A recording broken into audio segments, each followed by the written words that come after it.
All right, let me check. I think we are live. All right, everything is firing up. Waiting for the signal. All right, hello, my friends, and thank you for joining my Friday live stream. Hello, my friends, and thank you all for joining my Friday live stream. Let me check if everything is working as it should be. Yes, I can hear my voice. That means everything is working as it should be. So, hello, my friends. Hello, Mr. Spicy. Hello, it's me, Commander. Hello, Mr. BeamNG. Hello, Mr. Najiko. I apologize about that. I'm still a little bit sick, so I may cough, and I may cough a lot in this live stream. So, yeah. So I apologize about that in advance. So yes, hello, Mr. Michael, I think. So yeah, hello, my friends. Thank you all for joining my Friday live stream. You guys are awesome for joining it. First before everyone else. Uh, yes, it's been a hard month, to be completely honest with you. I've been sick for a while now. I wasn't able to talk or to do absolutely anything. I was absent from work, from everything, from even from going down to the grocery store or anything. But now I can finally talk. I mean, ish. I have my medicine in front of me, just in case, and I have my trusty cup of tea. All right, so my friends, thank you all for joining me. You guys are awesome. I've been seeing you, all of your awesome get well soon wishes. I mean, all of you guys are awesome for wishing me to to get well soon, very very quickly. So yes, thank you all from really from all of my heart for wishing me to get well soon. I needed to say that. And so the last I apologize. So the last challenge that we had was the 1987 the hot hatchback challenge, which was really exciting. Actually, I got many cars, many cars, and I had so much fun testing them and of course driving them and having so much fun with them. And you guys did an awesome job, doing your cars and submitting them, and of course tuning them and doing all the crazy things. All right, so now, my friends, in this live stream, as always, I'm gonna be, of course, reviewing 10 of your awesome submitted cars on my Discord. Watch what you guys did with them, and then of course driving them on BeamNG.drive. So how was your week, guys? I would love to know how was your week. How was also how was your weekend? What are you going to do? I would love to know that in the live chat section. All right. What Mr. Michael, I think, said, he said, did you get meh cars? What do you mean meh cars? I downloaded 10 cars from Discord, viewers cars. So let's see what we're going to do with them. So Mr. Michael says, my week is going great, awesome. Mr. BeamNG says, good, finally have vacation now, awesome, enjoy it, my friend. All right, let's open the sandbox. And I mean, I have, I don't know, I have a little bit I don't know, I forgot how to say it in English, but I don't know if I really don't know if all the cars will get loaded correctly. I think I have all the mods. Maybe yes, maybe not. So let's see. Hello, Mr. Marcos says, enjoyed some holidays around here. Was at home most of the time, but there was some good food around. Awesome. All right, so let's open the sandbox and see what we got. Right. It's loading. It's taking its time. Right. So we have... right, so all the cars are in green, which is really awesome. That means we have... all the cars have been loaded correctly. Wow, I apologize. So let's see. The first car that we got here, it's called the Apollo. Yeah, the Apollo 2020. Apollo Mirage. Wow, that's a nice name, actually. Who made it? Is the Apollo creator here with us? I would love to know that. So Spicy says, mine is always vanilla. Great. That will always keeps you out of trouble when it comes to challenges and loading errors. Nice work, Mr. Slicey. Let's see. Mr. Matata says my car has a hole in the exhaust and it goes a hole in the exhaust. That means it's super loud. So let's see. Apollo creator, I think he is not here.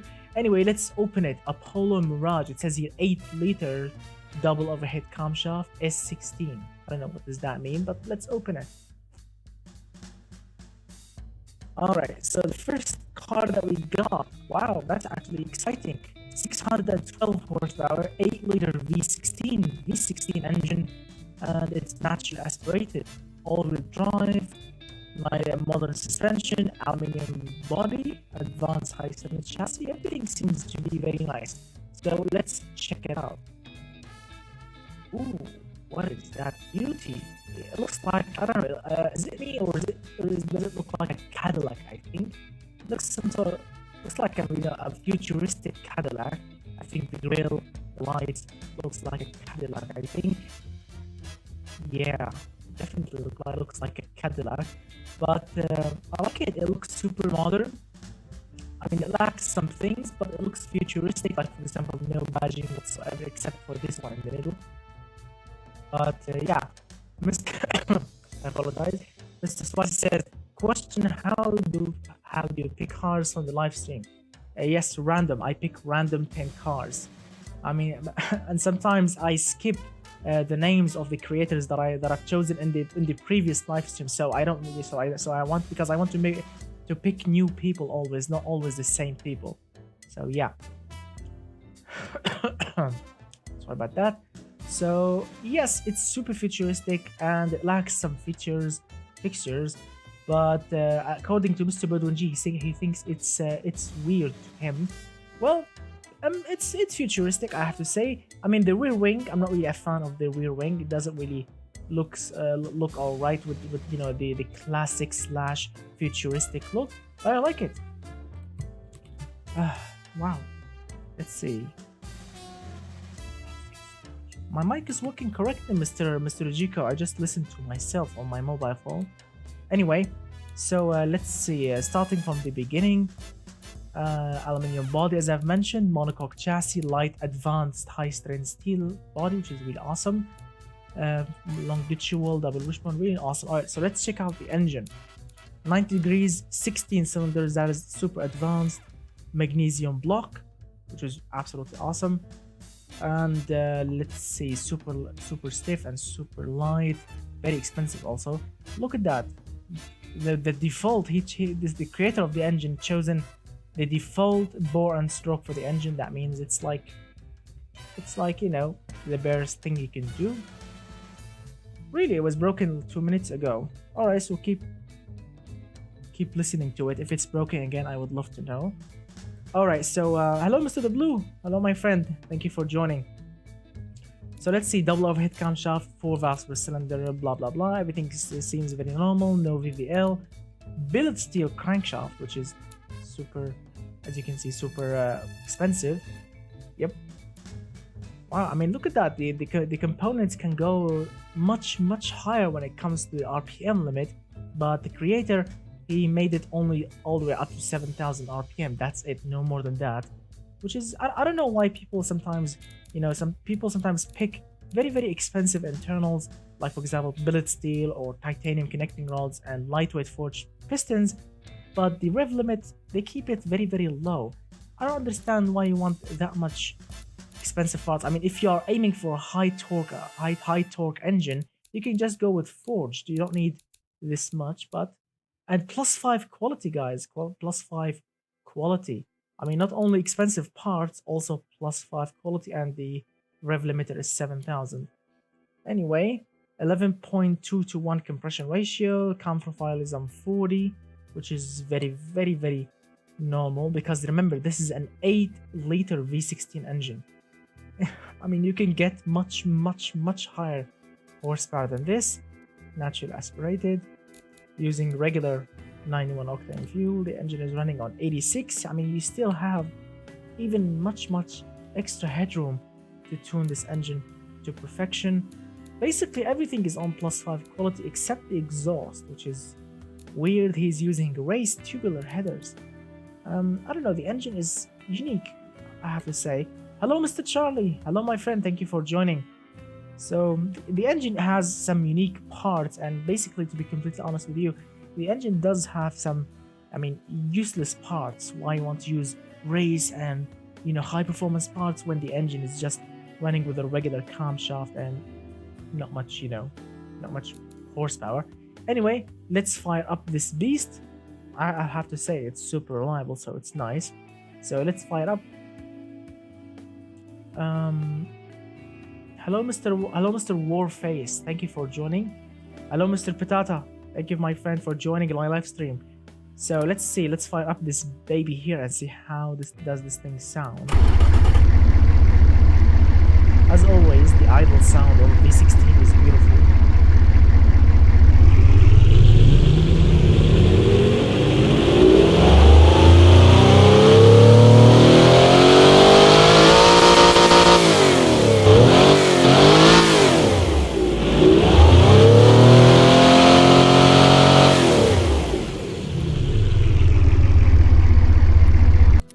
Sounds very, very nice. I love the V16 noise. It's always beautiful. It's like a beast when it comes to the idle noise. I mean, it's like a double V8 noise, which is really awesome. And 7,000 RPM. I mean, the engine can rev much higher than this, but the creator wants 7,000, so let's keep it this way. So let's read some of the comments. Mr. Marcos says, "I wish they developed the exporter to put it on Assisto Corsa." Yeah, which Assisto Corsa is a very, very awesome game. The graphics, the drivability of the cars, the control, everything is beautiful in that game, and I really love it. And I actually own the first version of it when it first came out, and I was really excited for it, and I love it actually. But BeamNG is a much more simpler game than Assisto Corsa. Can you imagine actually tuning a car or editing a car in Assisto Corsa like we do in BeamNG? When we want to do something crazy, it's gonna be impossible, but yeah, it's gonna be awesome. Let's see. Mr. Charlie Anderson says, "What type of application is this engine made for this time?" Well, the creator of the car here, as you can see, it's somehow futuristic. As you can see, production year is 2020. So yeah, it's a futuristic car with a V16 engine. Alright, so let's see. The creator chosen some sort of, dark blue-ish color, which looks very nice. Metally blue, which looks absolutely crazy. Mr. Sapphire says, "Does the front remind you with those ugly new Cadillac?" Yeah, I've mentioned that actually, Mr. Sapphire. It looks like a Cadillac from the front, a futuristic modern Cadillac. Let's see. Mr. Spicy, I've picked one car per person. Don't worry about it. I mean, even if you have submitted 10 cars, I will only pick one car per person. So don't worry, my friend. I apologize. So the car has an all-wheel drive system, advanced automatic. So yes, it's a Cadillac basically. 8-speed. 300 and let's see. The car actually can go faster than this. Adjusting the tires and everything, you can actually make it go faster. But 338 kilometers per hour, that's actually nice, not bad for a 600 horsepower engine. Electric limited slip differential, 50/50 power distribution, semi-slick tires. Wow, that is actually not that great, to be completely honest with you. I mean, the creator of this car is using race parts, race components on a car that is comfortable, I think, and running only with a regular engine, not really a super powerful engine, to be completely honest with you. Why you want to use semi-slick tires on a regular car?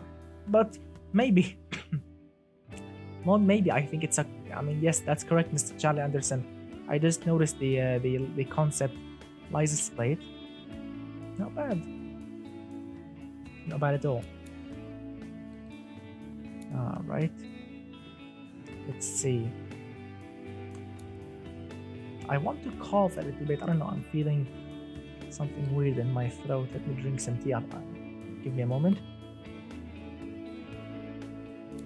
All right, much better. So, ventilated disc brakes, front and rear. Sport. Wow, the sizes of the brakes are super massive. So I think, yes, it's actually a concept car, because as we all know, concept cars, they have enormous rims, enormous brakes, very futuristic and unrealistic style. So yeah, it's a concept car. Luxurious handmade interior. Yes, it's a very a concept car indeed. Yeah, as you can see, advanced 20s, traction control, ABS. Wow, a future. How in God's name, a futuristic car from the year 2020 without an electronic stability control and launch control? That's impossible. That's really impossible. But he actually made it. Active sport suspension. Not bad. Not bad at all. And this thing cost, look at that, $195,000. So it's expensive, and it can do 12 miles to the gallon. It's super prestigious, it's super safe, it's comfortable, it's sporty, it's super drivable, it's somehow reliable. It's not bad, to be completely honest with you. I mean, it's a concept car, so it may never see the daylight. So let's look at that. 330 kilometers per hour, 4.9 seconds from 0 to 100. 13 seconds is the quarter mile. Not bad. So we have some sort of front downforce, but not much rear downforce. 55, 44, 2.5 tons is the total weight of the car, my friends. Wow, that's actually super heavy. All right, so let's export this thing to BeamNG and move on with the next car. I really cannot wait to drive this comfortable, futuristic Cadillac-ish. It's called a Mirage, so it's a Mitsubishi Mirage-ish. All right, so I'm really excited about this car. The first one is actually not that bad. Yeah, and also, yes, that's cool. That's correct, Mr. Matata. Futuristic cars, especially the year 2020 and up, like the new Tesla and everything, they should drive themselves. Apparently, this one don't, so it's not really a futuristic car. It's like a futuristic looking / classic car technology. All right, so let's open the next car and see what we have. Who is the creator of this car? Wow, I can't really say the name. I can't really see the name of it because I have this, temperature thing for my GPU and CPU and whatever, and the name is actually hidden behind it. So let's open it. So who's the creator of that? I would love to know that. So let's read some of the comments also before we start talking about the new car. Mr. Sapphire says, I absolutely despise new cars for good reason. Let's see, what is it? God knows how long they will last. They are overpriced, usually fairly slow, and have absolutely no go into driving experience. Case closed. Wow. Mr. Charlie Anderson says $200,000 is around 1.3 million Swedish kroner. That's your currency. So I apologize. Give me a moment. A moment, please.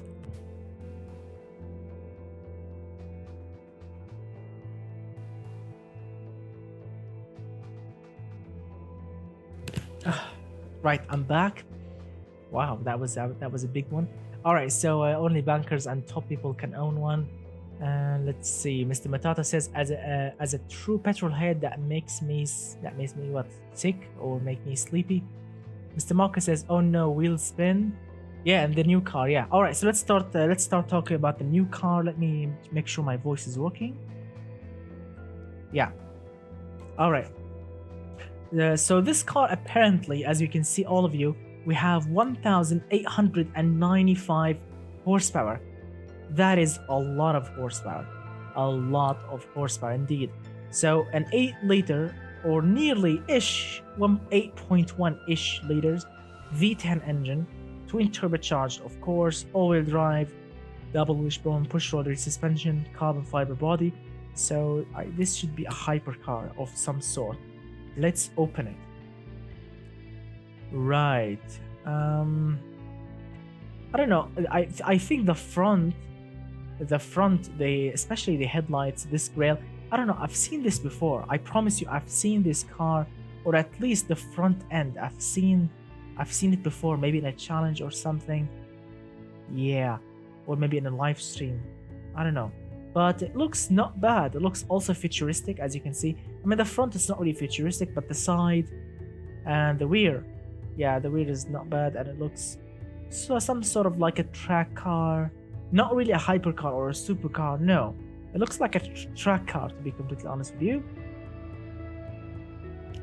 Let's see. Mr. Charlie Anderson says, what is it? Yes, that was the right way to say it. Awesome. All right, let's see.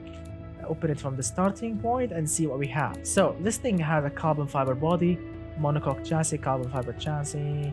I mean, the perfect package, I think, for a supercar or a track car or racing car. Front visual, double wishbone, push rods. All right, now let's check out the heart of the car. The massive, super laggy engine. Yeah, that is the correct term to describe this engine, the super laggy engine, because it's an 8.1-ish liter engine, double overhead camshaft, 5 valves. Not bad. On paper, it's not bad. It's actually a good engine on paper, but when you look at the power graph, yeah, that's not really what you call nice to drive. I mean, the horsepower just kick in. Look at that. The turbo will be kicking in at 6,400 RPM, and you have all the way up till here, like 7,800 RPM, and that's it. Around like 1,000 RPM only of power, and then this goes downhill, and all of this is just lag.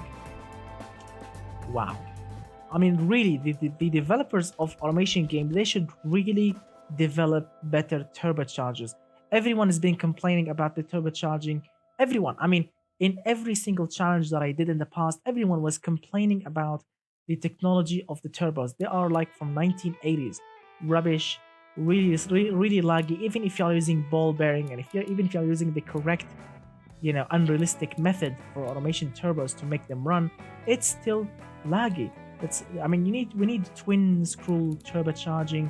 We need better, modern. I mean, look at that. The production year is 2020, so the turbos, they need to be better than this. But yeah, unfortunately, automation developers, they are not really into fixing the turbos yet. They are focusing only on the campaign. Yeah, the campaign only. That's what they are focusing about. So fixing the turbos, it's gonna take a long time. Again, the engine on paper is not bad, but it's super laggy. I'm not really happy with it, because check it out. Maximum AL ratio, super big turbines, super big compressor, massive intercooler, 25 psi. That's I mean, check out the size of the turbos. Massive. Yeah, all right, so let's fire up. We own it to the creator of the engine to fire it up. So let's see. And also, they should fix this. I mean, this is also bugging me for a very long time. When you select the throttle per cylinder, performance or race, you will get this thing here. Even on standard, I think you will get this wrong intake area for the intake manifold. It doesn't really work correctly. All right, so let's fire up this beast. I think it's super loud, although no, it's actually super quiet. Wow, 39 points. Wow, 39 points. Nearly 1,900 horsepower, and it's actually quiet. Wow, that is actually surprising. It's like when you fit this engine in a Prius, it will work. All right, so let's fire it up. It's supposed to be not that loud, so let's fire it up and see what we have. Here we go. Wow, that is actually quiet. Wow, what a quiet engine indeed. All right, now let's prepare ourselves for the lag, and then power. All right, here we go.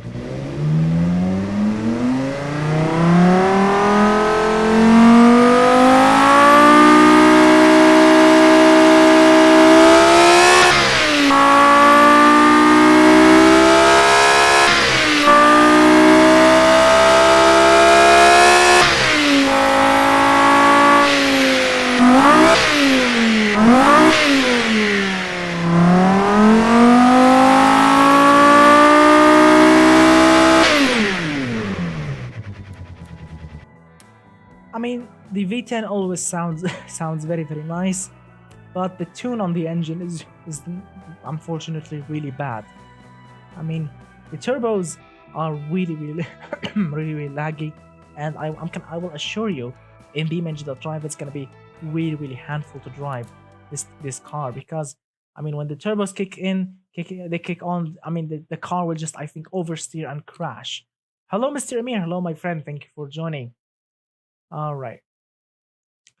No, Mr. Bodunji, I don't want to touch the car. I mean, what do you think, guys? Should I fix the engine? What do you think, my friends? Should I fix the engine, or should I keep it the way it is? Would you like me to see me? Would you like to see me driving this car in the same engine, the same problems, and the same everything, or do you like me to fix the engine? Because we can fix it. It's easy. It's easy actually. It's easy to fix this engine. So Mr. Marcus says keep. Who else? Come on, guys, vote on it. Mr. Patata says keep it. Let's see, who else wants me to keep it? One more vote, and I will keep it the way it is. Mr. Marcos, you already voted. You have already voted, my friend. All right, Mr. Sapphire says keep it. We have 3 votes. Let's move on. All right, let's see. I apologize again. So the car, as you can see, has this beautiful, dark, rich blue, which looks I actually love the color of the car. The color scheme is actually very beautiful. The rims, I'm not really a fan of those rims. They look absolutely wrong for the application, but the car looks really good. So all-wheel drive, double clutch, 2.4 seconds from 0 to 100. Wow. Top speed 398-ish. Electronic limited sub-differential. Sport compound tires, carbon fiber. Oh, Mr. Marcus likes the color too. Very awesome. I mean, the color scheme is really beautiful on this car. Alright, so let's see. Carbon ceramic for the... Everything seems good. Massive discs, as you can see.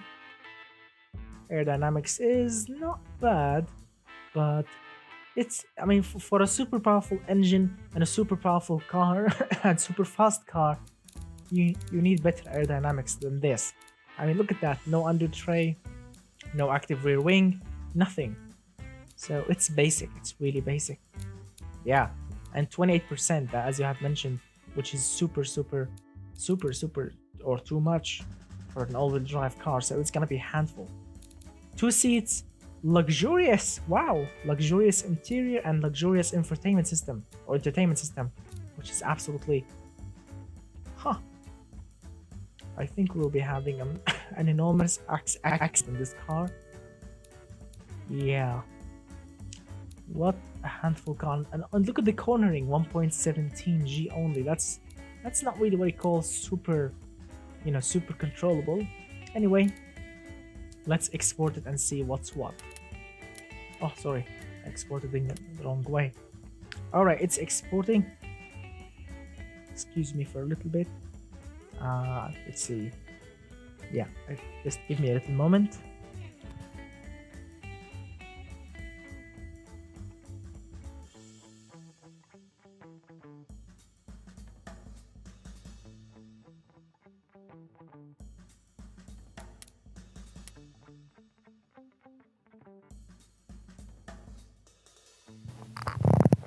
All right, my friends. Wow. Disconnecting the microphone because I don't want you guys to hear me coughing like a sick elephant. Man, getting sick is really bad. I hate getting sick, especially at this time of the year. Too much work, too many things to do, and I really cannot do anything. I hate getting sick. All right. And yes, for our American friends, I think yesterday was the 4th of July. So happy 4th of July for our American friends. Let's see, closing this car. All right, a third car. It's called the Dawn. Yeah, everyone hates getting sick. No one loves getting sick, of course. But but myself, it's like torture for me. All right, so Mr. Dawn, hello. Dawn is mine for Mr. Patata. All right, the Dawn is for Mr. Patata. Let's open it. Let's open it. Here we go. Wow.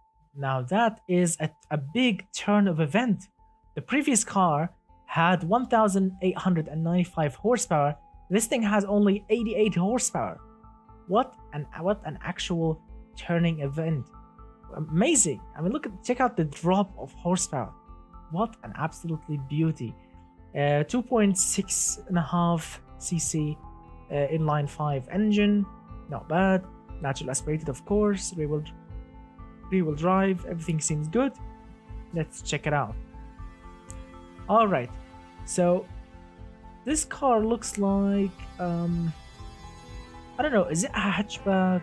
I think it's a hatchback. I think, you know, a 5-door or a 4-door hatchback. It's actually a basic hatchback. It's not really hot. It's actually a basic long wheelbase hatchback, which is not bad.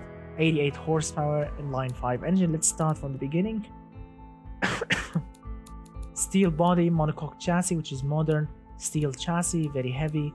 Front longitudinal double wishbone front suspension. Solid axle coil, very basic. Inline 5 cast iron engine. Single overhead camshaft, 2 valves. It's really basic.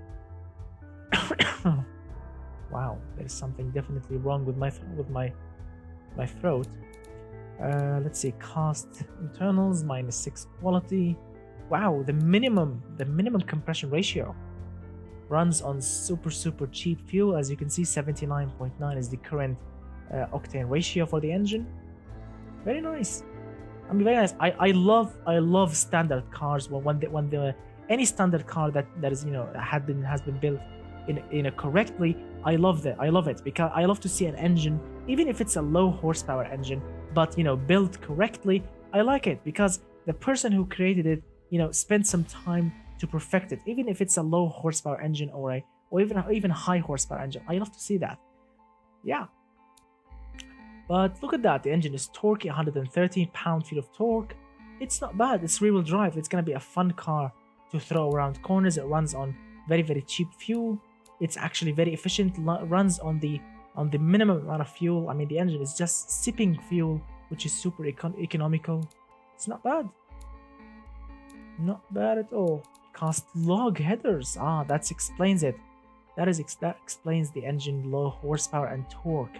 So the engine is super actually efficient and super basic and super cheap.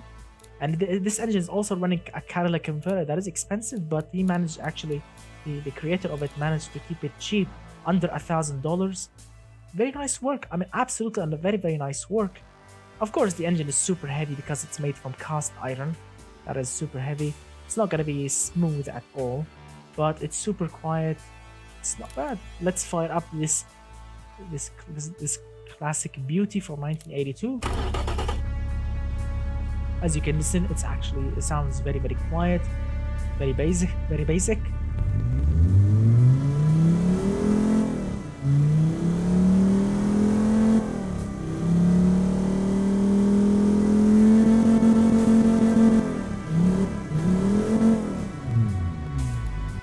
Sounds not bad actually. Sounds as a typical beautiful silent inline 4. Very nice work. I have to say, I'm impressed. I'm actually, to be completely honest with you, and I know some of you will say I'm crazy, but I actually like the tune of this engine better than the previous engine, because this engine actually was tuned correctly, the correct way, the correct, efficient, awesome way to run very cheap and rubbish fuel in a very efficient way. It's actually not bad. Hello Mr. The Geo Killer. Thank you for joining, my friend. It's really awesome. Let's move on. Rear-wheel drive, manual gearbox, so you can actually have fun with it. Open differential, 5-speed. Not bad. Not bad at all. Medium compound tires. Medium compound tires. You know, on a cheap car is actually an expensive thing to use. If you're actually planning, you know, to sell the car as a cheap car, as an efficient car, you need to go with hard, long life tires. Because you know, people who buys these cars, they don't want to spend, you know, an enormous amount of money on you know, sticky medium compound tires. No, they just want a new tire that can live for long, and that's it. So a hard long life tire, I think, is a better option here than a medium compound, and you can have much fun with it actually. In BeamNG, you can actually slide it more, you can drift it more, better than a medium compound, because the engine is not really super powerful. Drum rear brakes, solid two pistons front, not bad. 5 seats, basic interior. We have power steering, which is absolutely good. Not bad at all. 161 kilometers per hour, 11 seconds to the 0 to 100. That is super slow, but it's a 1980s efficient car.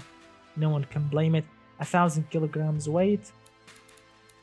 This thing cost only $12,500. That is actually very actually, you know, affordable. $12,500 for a brand new car. Not bad at all. I think in today's money, $12,000 is affordable, but I think in 1980s it's actually a little bit expensive, but it's not bad for a brand new car. All right, let's export this beauty and move on with the next car. Wow. $12,500 in today's money. What can you actually, can you buy actually a new car? Guys, can you actually buy a new car in 2019, you know, a brand new car in 2019 with $12,000? Is there a car that costs $12,000, do you think? I'm thinking $12,000. Can you actually find a brand new car? What do you think? What do you think, guys? You can buy a Lada for $10,000. Wow. A Tata Nano. No, I'm talking about real cars. Tata Nano, I think you can buy it only in India, not everywhere else. And Lada, you can only buy it in Russia. So yeah, anything else? You could buy Mitsubishi Mirage for about 12K. Yes, Doug DeMiro information, Mr. Amir. Mitsubishi Mirage. Yes, I've seen that episode. Yeah, Doug DeMiro. Let's see, a Renault Twingo. A VW Golf, brand new. No, I don't think so. I think Golf is much more expensive. They used to sell Lada in Canada. Really? I never knew. You sure, Mr. Amir? Impossible to get a Golf under, you know, with 12,000.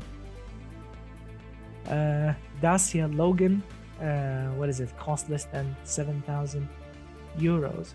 Nice. Well, you can buy Hyundai HB20 with around 30,000 or 30,000. What do you mean RS? I don't know what that currency is, which is my calculation is around $9,000 US. Nice. Tata Nano, I think it can buy it only in India. Awesome. I never knew that, Mr. Amir. All right.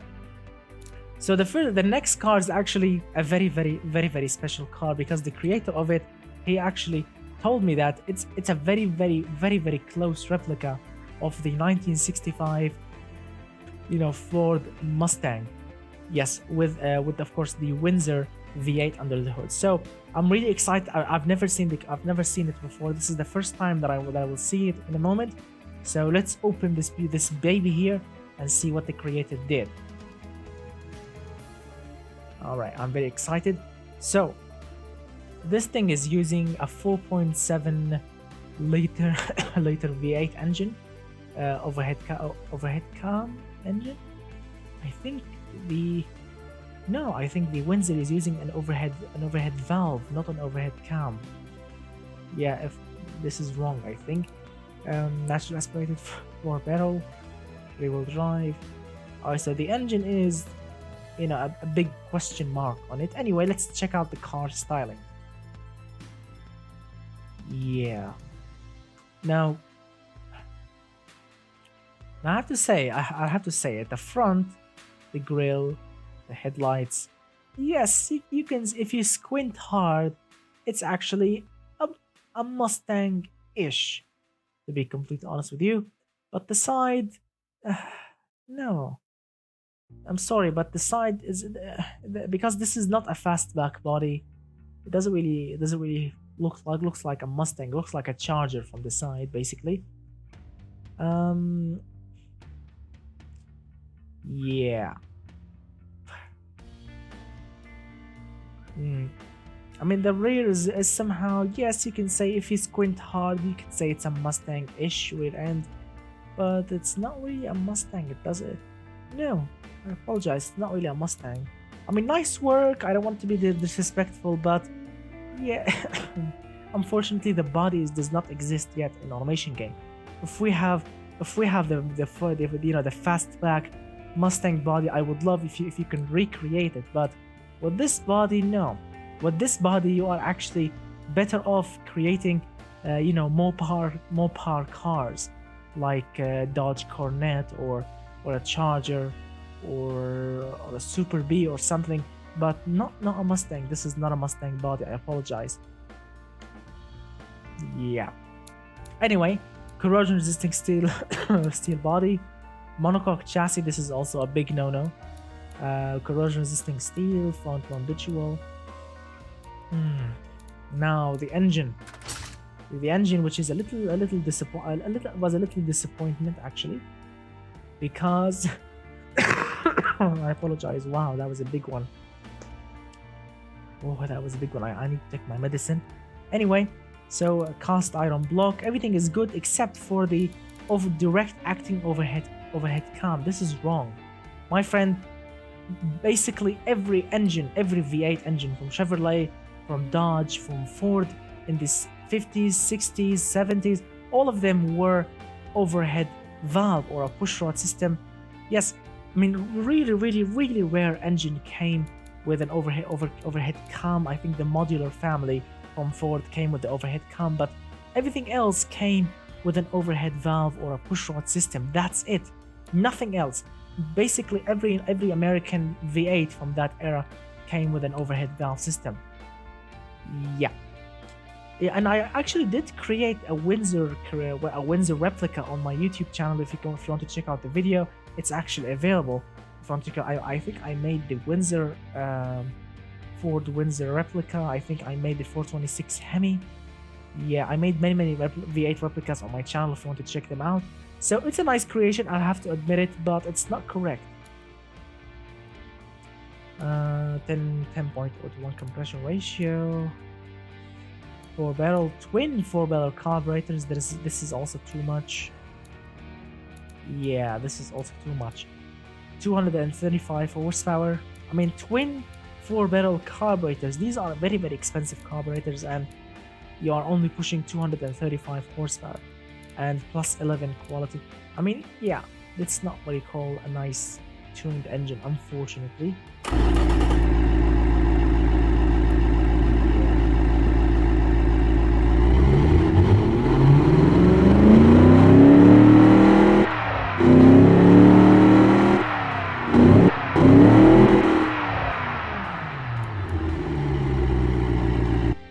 Yeah, unfortunately, I mean, I don't want to be disrespectful, but my friend, the creator of this car, yeah, please search more.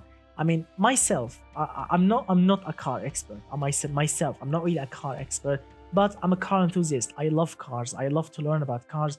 And before I create anything on YouTube, because I don't want to get embarrassed, I always go online and search websites, forums, Wikipedia, videos on YouTube. I do a search before I create anything. So I don't get embarrassed by people when they are saying, no, this engine doesn't have that. This thing is not realistic. My friend, please, the next time you want to make a replica, just go online, search a little bit, and you will find the correct answers for absolutely anything.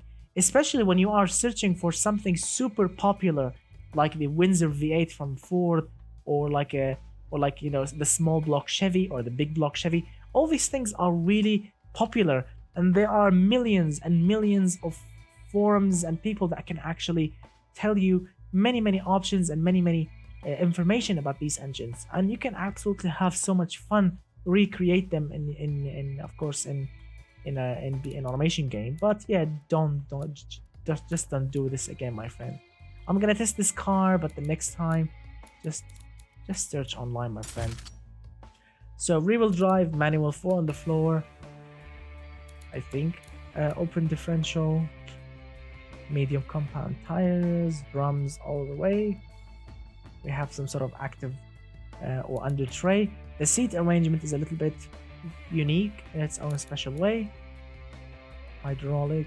I mean, it's really simple, but it's also not correct, unfortunately. Yeah, yeah, that's correct, Mr. Lorenzo. I always do that. I apologize. I always do that the same. Also, search the internet if I want to recreate something, so you can get it correctly, so you can get do it correctly. The compression ratio, the materials, what kind of fuel system it used to have, and everything, so you can make a beautiful creation. Wow. Apologize. So according to Mr. Amir, it says the Mustang has always been a 2+2 coupe on fast or fastback. Yeah, but these compact seating, do you think? I'm not sure. I didn't search it online, but I don't know. I have to search it online about the seat arrangement. But anyway, we have to search anything if you want to recreate anything. Let's see. The car is not bad. As you can see on paper, it's not really that bad. 213 kilometers per hour, not bad. 7 seconds from 0 to 100, also not that bad. Also, 15 seconds quarter mile, that is a little bit slow. The car is fairly lightweight. The brakes don't really fade so much, although they are actually drums, but it's actually not bad. $33,000, expensive, but yeah. Let's export it.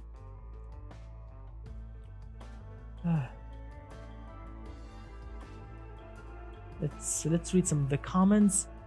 Mr. Charlie Anderson says, I would like to see someone make a Volvo 944 or 945 with a B23 230 or the famous B230 FK. Huh. I like the idea, Mr. Charlie Anderson.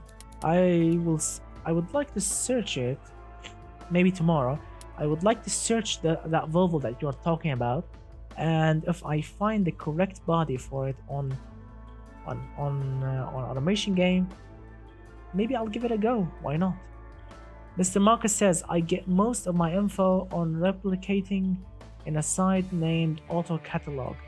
Yeah, I think I've seen that. Sometimes I use a website called Carfolio, and Wikipedia, Wikimotors. All these websites will give you a nice amount of information. Mr. The Geo Killer says, I'm thinking of building a 949cc ATV mini quad with a Predator 212. I actually don't know what kind of engine this ATV mini, the quad bike, what kind of engine it is, and I don't know what's the Predator 212. I apologize. I need to search them. I would love to learn about them if you can actually write, tell me what are they, what kind of engine they are. Are they like a 2-stroke engine or something? I would love to know that. All right, let's move on with the next vehicle. So the next one, it's called the Germari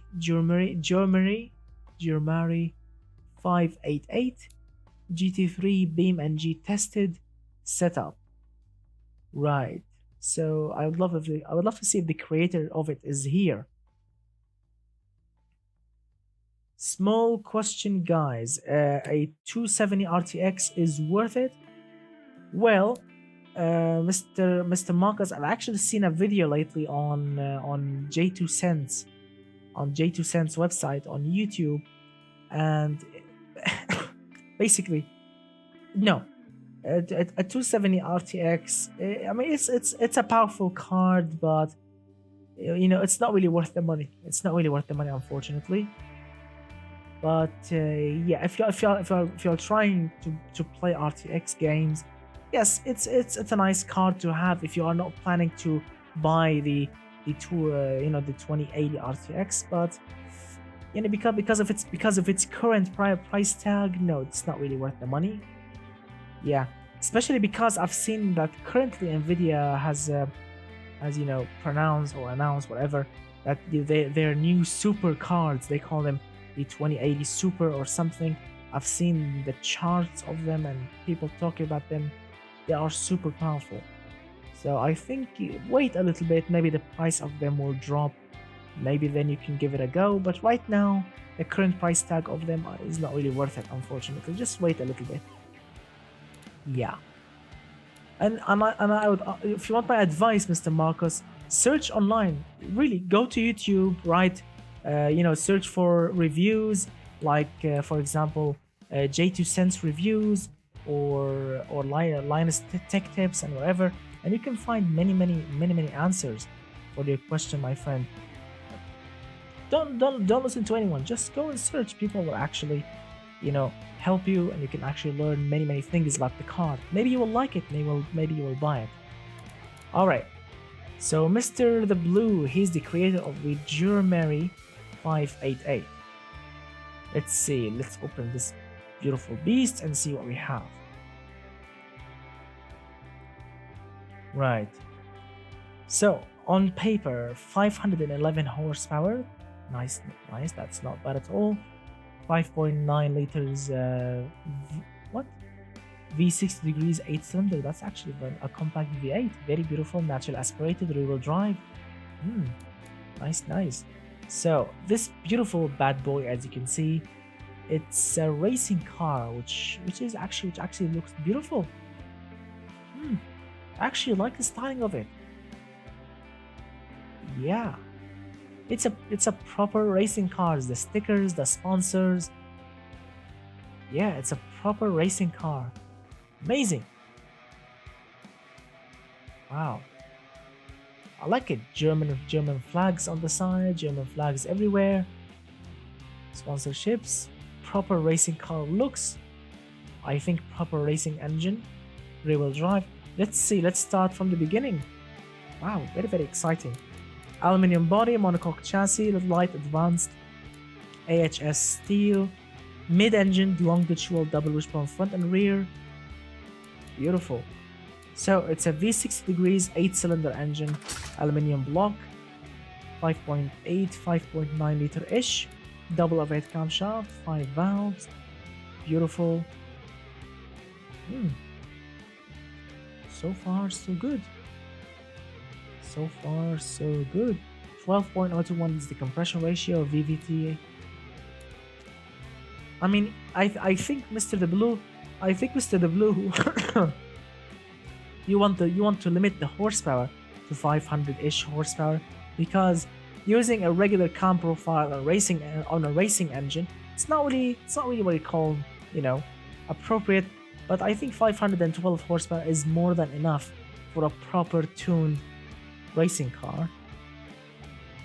Not bad. It's actually beautiful. All right, so let's fire up this beautiful racing engine.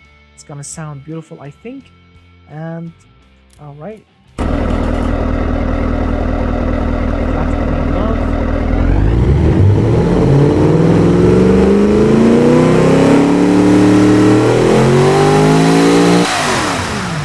No, it's not flat plane. It's actually a cross plane. Wow, a cross plane engine that sounds like a flat plane on the idle. Wow, amazing. I was confused for a moment. I thought it was a flat plane, especially the idle noise. But yeah, it's a cross plane. Amazing.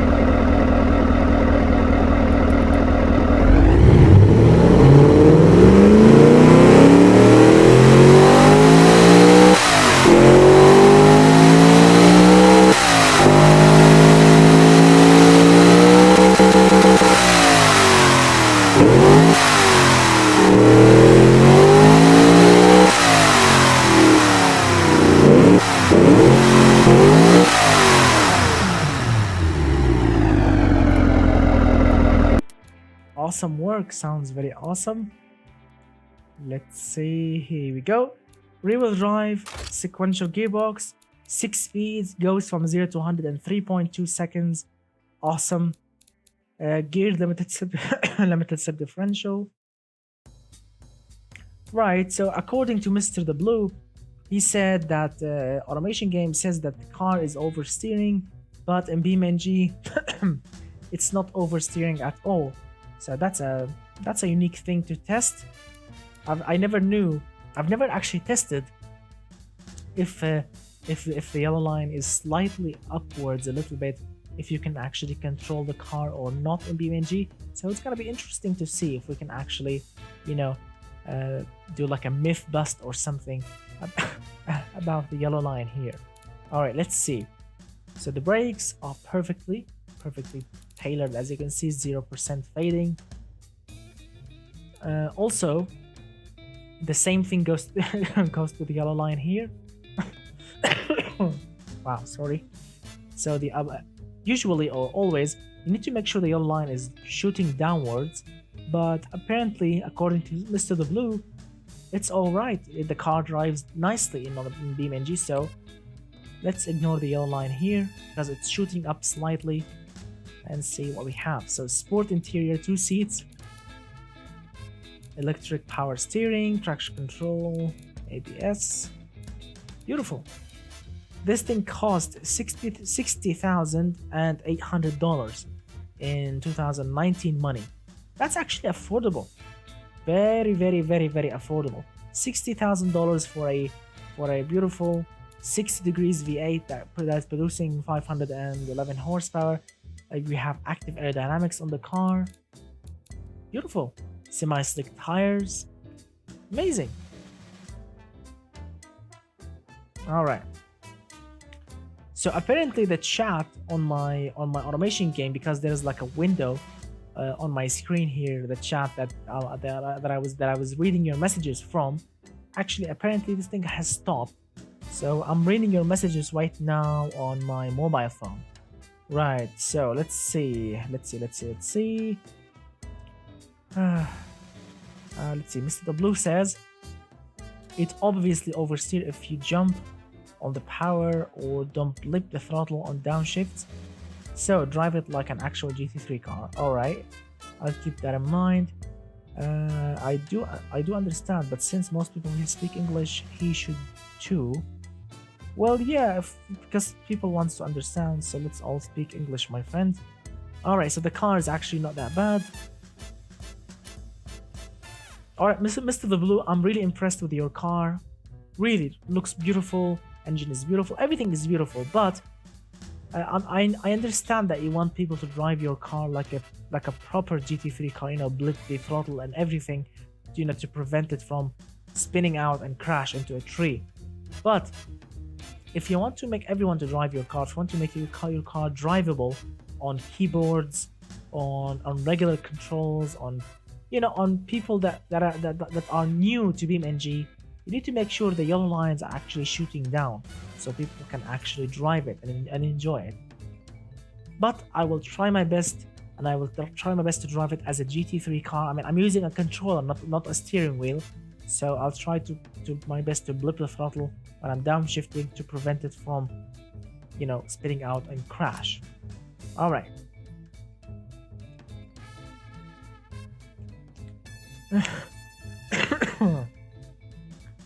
Wow. So according to the doctors that I went to, I was getting dizzy. I was getting dizzy because my left ear and my right ear, both of them, it was like a stability issue or something. I had to take drops and tabs or pills, whatever you want to call them. And my throat was destroyed. Basically, I'm not an expert in medical, especially in English. I don't know the correct terms in English for, you know, medical terms, but I'm gonna explain them in the automation way. So my body's intake was destroyed, and I was having a stability issue, an aerodynamical issue with my ears, and I was getting dizzy and I was spinning out and crashing all the way. Yeah, that's like the correct automation automation, status for me. But currently, I'm not getting dizzy anymore. Everything is running as it should be, but I'm still having some problems with my throat. All right.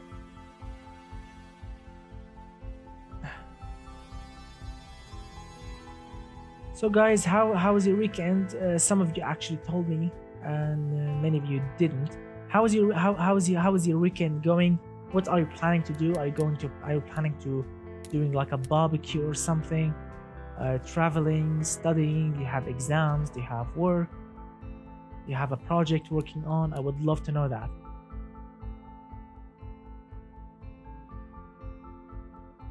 Yeah, I did export the car twice because sometimes I have an issue with that if a car has too many fixtures, it will not export correctly. That's why any car with too much fixtures on it, I export it twice, just in case, because I don't want to go back and or say I can't really drive it or anything. Yeah.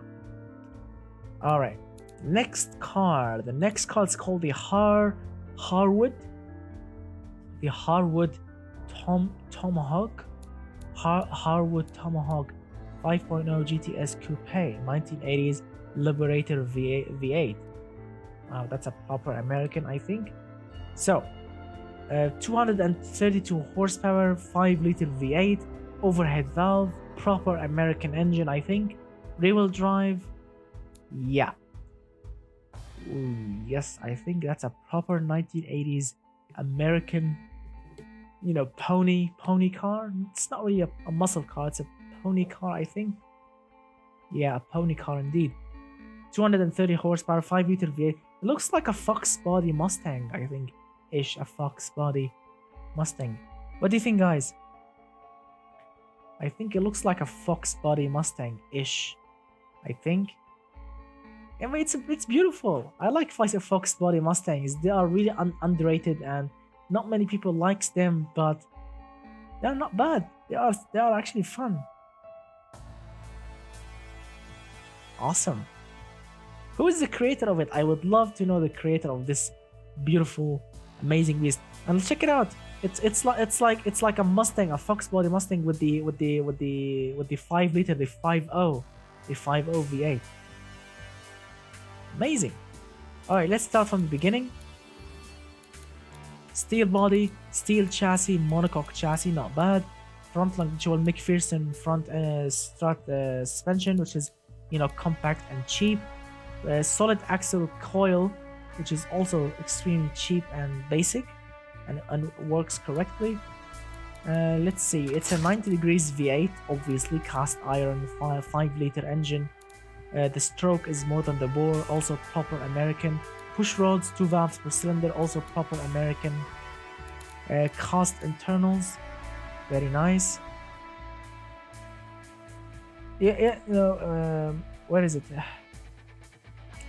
Yes, I've already read your Predator description, my friend. I've already read that. Yes, I'm interested actually, and I will search it when I finish. I've already read your Predator description. Don't worry about it, my friend. Yeah. So 7.9 to 1 compression ratio, low and pretty American as well. Cam profile, not bad. +1 quality. Single point EFI. Yeah. Proper 1980s technology. 91 octane fuel. Amazing. Proper 1980s technology all the way. All right. 5-liter engine, V8, proper V8. Let's fire it up.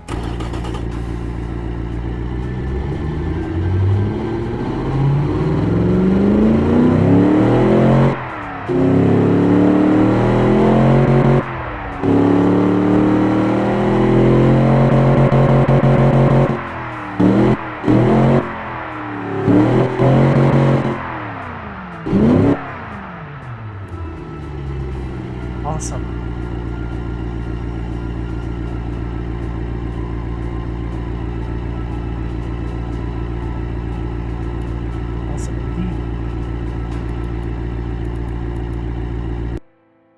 amazing. This engine is actually sounds beautiful, works beautiful, and it's a beautiful engine. It's a beautiful engine indeed. Works correctly. It can work all day, all night long, no problem. It's a, you know, as how they call it. It's like a workman horse engine.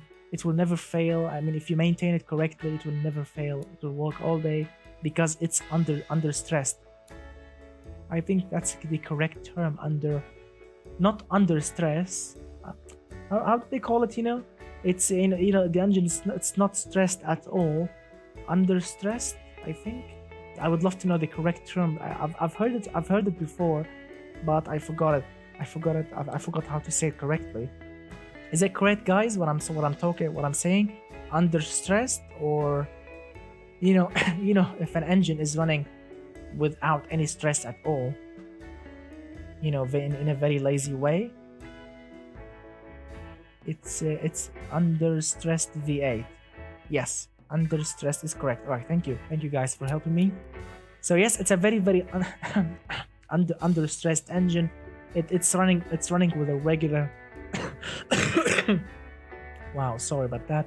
It's running with a very basic camshaft, very basic fuel system. I mean, the engine is barely, also the pistons is also barely running. The RPM is not that high. It's a beautiful engine, and people actually tune the engine. If you actually, guys, if you are actually a Roadkill fans, if you actually do know Roadkill, which is a YouTube channel or YouTube show, if you have seen an episode when they took a classic Nissan 240Z and the engine swapped it with a 5-liter Mustang from a Mustang, you know, convertible, the 5.0 V8. They took it and they turbocharged it. They turbocharged it with a turbocharger from a Ford Power Stroke diesel turbo. Yes, they made like a custom turbo kit for it on that 5-liter Mustang V8, and they made it work. And that engine ripped really hard, and I love that. And I love this engine since that video. Yes, the Ratson. Yes, Mr. Patata, the Ratson. Correct. Yes, the Ratson. That Ratson came with that stupid Chevy V6 engine, which got destroyed so many times until they swapped it with the 5.0. The Ratson, yes. Amazing. Yes, that 5.0 V8. I loved it since the moment that I've seen it the first time. Amazing. That car rips really hard, and that Power Stroke diesel turbo sounds amazing. I mean, I've never loved a turbo noise in my life, except that turbo, because that turbo sounds like a truck turbo on a regular petrol car, which is absolutely crazy. Amazing. All right, it's enough chit chat about the Ratson. Sport compound tires, everything seems to be working as it should be, and I really cannot wait to drive this car. 2 seats, it's not really correct, but it's 2 seats. All right. I like it. Looks the part. The engine is correct. The gearbox is correct. Everything is correct, and I really cannot wait to drive this thing. A couple of information before we finish: $18,000, very affordable. less than 10 mpg, which is absolutely crazy. So the car is sporty. It's drivable. It's somehow comfortable. It's somehow prestigious. It's safe. Somehow it's reliable, which is really awesome. But it's not, you know, efficient at all. Anyway, let's export this beast and see how it will perform. I would love to drive this thing. Looks the part, and definitely will rip hard with its 230-ish horsepower. Nice. Of course I'm gonna be doing burnouts. Of course I'm gonna be trying to do burnouts with this thing. Yeah, I remember that, Mr. The Geo Killer. Yes, the block can split in half if the horsepower goes above 500. A point that I should mention, Mr. The Geo Killer, and for everyone that is watching right now, if you remember, Mr. The Geo Killer, I apologize. So if you remember, when they actually took out the engine from the Mustang, Do you remember the cooling lines, the cooling lines for the heating units, for the heating thing inside the dashboard, inside the car? Do you remember Mr. David Freiberger when he said that when these lines fail, you have to take half of the car to fix it? Do you remember that? Eh, I promise you, those stupid two cooling lines for the heating, for the heater inside the cars, I promise you, those two cooling lines are the same on my engine, on my car, on my Crown Vic, on my 1996 Ford Crown Vic. I have the same heating or cooling lines, whatever you want to call them, that goes inside to the engine, to the dashboard inside the car, and they actually failed on my car. And I promise you, Mr. David Freiberger, he's correct. I had to take half of the engine compartment, the intake manifold, absolutely everything, just to fix those two lines so I can have heating in the winter. Just to replace two stupid cooling lines, I had to take off nearly half of the engine compartment. Yeah, I remember that scene. Yeah, I remember that scene when they were angry, super angry with that stupid V6. They actually took a sledgehammer and beat it and crushed it, which was absolutely epic. I mean, I understand that they want to make more money because people start to love roadkill, but I miss when they used to make free videos for YouTube. I mean, right now I had to subscribe to their website so I can watch roadkill show, but I really miss when they used to make free videos for YouTube. I really miss that. I really hate it when people make a great thing, a very awesome thing, and people will start to love it and watch it, and suddenly they will say, all right, if you want to watch more episodes, if you want to watch the next episode, please subscribe to our channel so you can watch it, and you need to pay money for that. I mean, I miss the free videos, I miss the old videos and the old vibe, but people wants to get success and we can't really just do anything about it. Anyway, let's see. Mr. Samu Sarkar, hello my friend. As you can see, we have only 10 cars for the live stream only. I don't my own engines are not here. They are in separate files. I'm just here to test the viewers' cars, my friend. Maybe next time on a separate video, but not now. Yeah, many channels on YouTube. They moved to the subscribe thing, the monthly subscribe, thing when you need to subscribe to a monthly thing, which is not really great. I mean, I love roadkill so much, and I promise you, I've actually never watched a motor trend video, because when you subscribe to their website, they will tell you we have other shows, other things than roadkill. Like they have some supercar shows. They will show you like Lamborghinis and BMWs and Ferraris and many things. I promise you, I've never watched anything else after I subscribed except for roadkill. I've only subscribed for roadkill. I once only I've watched an episode from Dirt Every Day, they call it, which is another thing, for off-road enthusiasts. But no, I'm only interested in roadkill. All right, enough chit chat about that.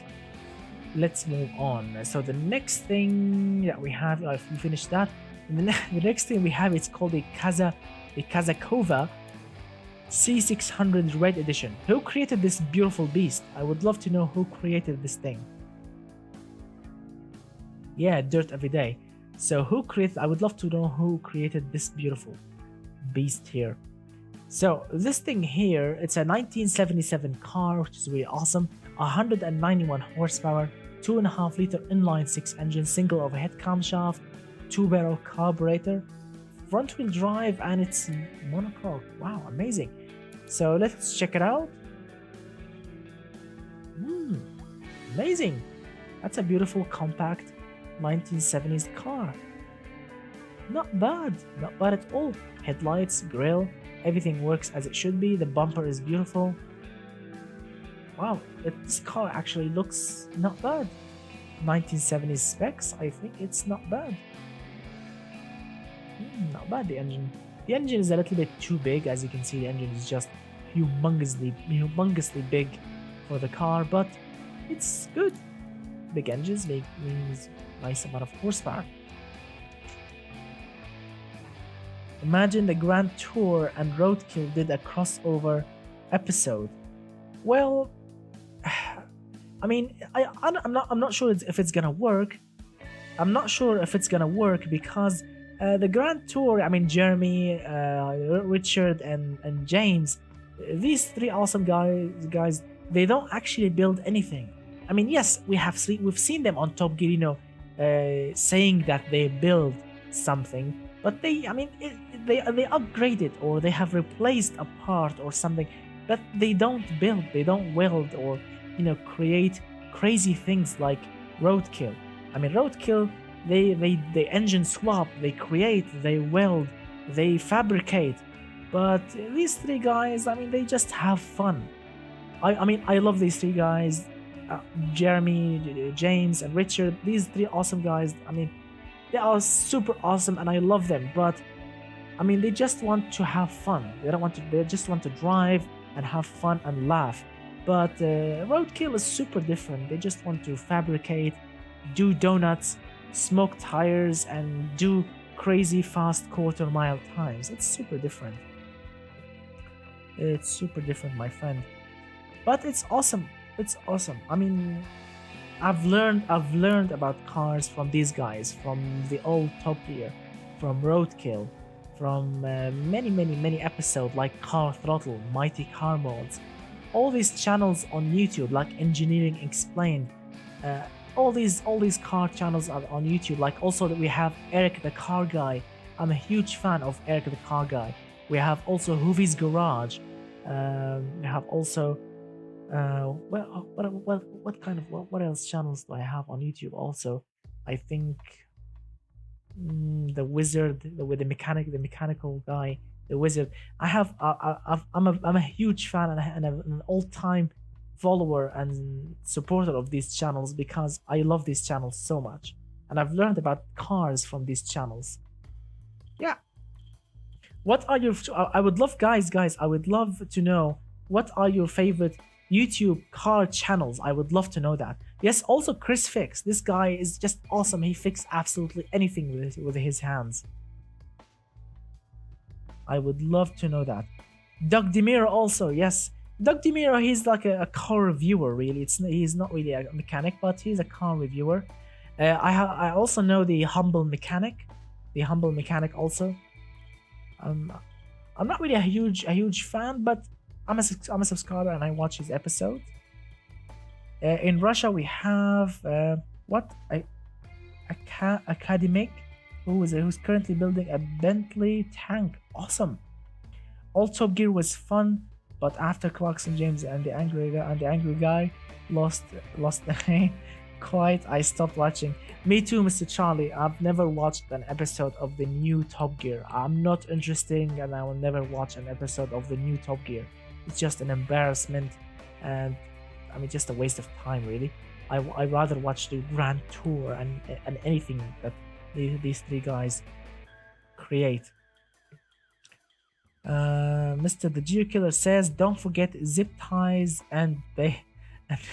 Yes, that's correct. Yeah, zip tie moment by Mr. David Freiberger. Actually, let me tell you something funny, Mr. The Geo Killer. I've actually made a spark plug, splitter or whatever Mr. David Freiberger made with the zip ties, the spark plugs wires splitter. I've actually made it on my Crown Victoria. I'm not kidding. I've actually made it. I've played the video on my mobile phone, and I've made a separator for the spark plugs wires on my car. Works perfectly. Oh, thank you, Mr. Najiko Craft. Thank you so much, my friend. That means a lot, really. Thank you from all of my heart. Mr. Marcus says, Jezza, Captain Slow, and Hamster, and we're legends indeed. Oh, thank you also, Mr. Charlie. Thank you so much, guys. You guys are absolutely awesome. Check out 4-wheel drive action channel if you are into off-roading, top quality content. Why not? I would love to watch anything related to cars. If the channel is awesome, I will check it out. Let me take a screenshot of that so I don't forget it. 4-wheel drive action. All right, I took a screenshot. Perfect. Ford Raptor is good. That's good, Mr. Samo. Yeah, a very nice truck indeed. This car Kazakova is mine. I created the original version of this car for the challenge, but I forgot to post it, so I created a better red edition with more horsepower. Awesome, I will check it out. Just give me a moment. Hello, Mr. Yeah, Mr. Nick Liker. All right, let's watch his car. Thank you so much, Mr. Acid Green. That means a lot. Thank you so much, my friend. Indeed, that means a lot indeed. I'm really happy that you guys are having so much fun with this channel, and I apologize if I've been away for a while because I've been sick, but I'll be back with more challenges, more videos very soon. I'll be back with more things and new things for you guys so you can have fun always. All right, all right, guys. So let's check out Mr. Nick Liker. Oh, sorry. What's that? Let's check out Mr. Nick Liker. Let's check out Mr. What did I do? Mr. Matata. Mr. Matata, what's happening on my channel? I don't know. Sometimes the chat, sometimes it will say people were muted. I don't know what YouTube is doing with the chat. Sometimes the YouTube is saying to me, that someone was muted, someone was deleted, someone was muted. I don't know what YouTube is doing with my chat. I apologize, guys, if anything happens in the chat. Anyway, let's check out the car. So as I've mentioned, the car looks absolutely great from the front. The side is just normal. The rear is pretty normal. I mean, it's a 1970s car, looks good, and we have some beautiful aerodynamical features on the top. Very awesome. I like it. The front is actually very decent. All right, let's check out this beautiful inline-6 engine.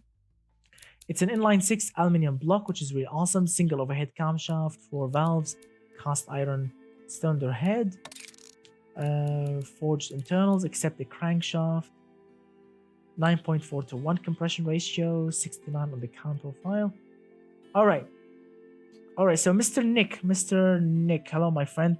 Mr. Nick Liker. All right, so a couple of things that I need to mention. First, you are using 98 super leaded octane fuel. I mean, it's not bad. It's okay to use this kind of fuel, but remember, when you have 98 octane, right? You have 98 octane points, so you need to use them because right now you are using only 93.8. So you have like an extra, 4.2 points.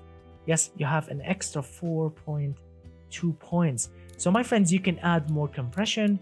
You can make the engine run with less fuel if you want to make it more efficient. You can add more compression ratio, get more power, more torque.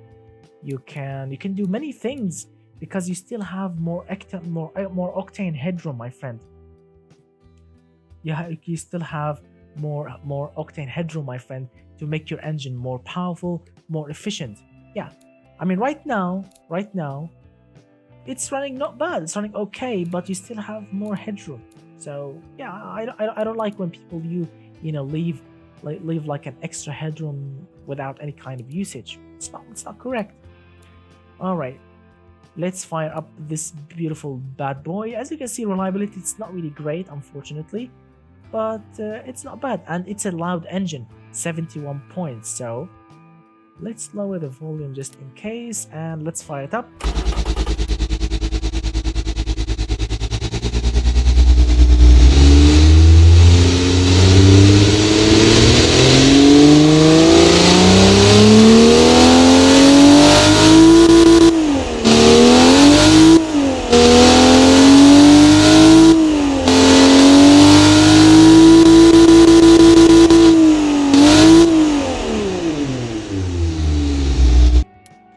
right, a beautiful sounding engine indeed, but I found another problem, which is the intake. If you have seen, when I was revving the engine and I was applying 100% throttle, the vacuum gauge is not going all the way to zero. That means the engine is getting sorry about that.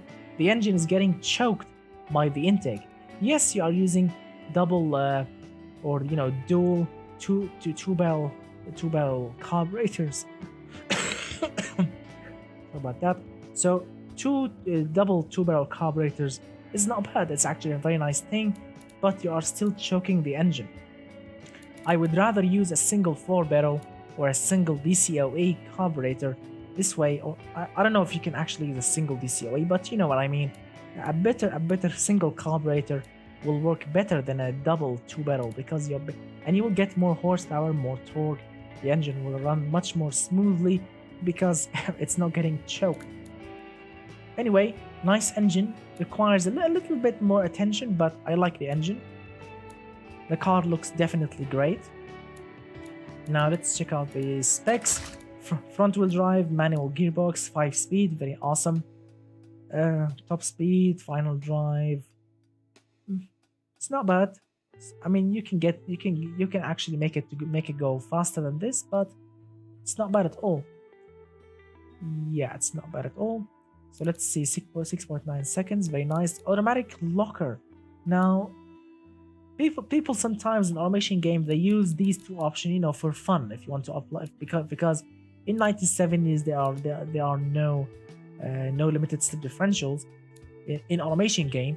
So people sometimes use manual lockers so they can have in BeamNG, the limited slip differential, experience. But these two options are only for off-road usage, basically. But you can use them for road usage. They will be unique. So let's keep it. Let's move on. Hard long life tires. Look at that. You can actually sell the car in the muscle market, which is absolutely crazy. It's a front-wheel drive car, so it's not really a muscle car, but it's beautiful. It's really awesome to see that. Nice work. Nice. Everything is looking nice. Nice. $22,000. A little bit expensive, but it's drivable. It's somehow sporty. It's somehow comfortable. It's safe. It's prestigious. Reliability is acceptable. It's practical. It's beautiful. All right, let's export it. Awesome. All right, guys. It's a beautiful car, and I really cannot wait to drive it. Wow, many interesting cars tonight. I'm really happy. Many interesting cars. We have rear-wheel drive monsters, racing cars, cars from the 70s, cars from the 80s. Beautiful. And also we have that futuristic Cadillac that we have seen, previously, which is absolutely awesome.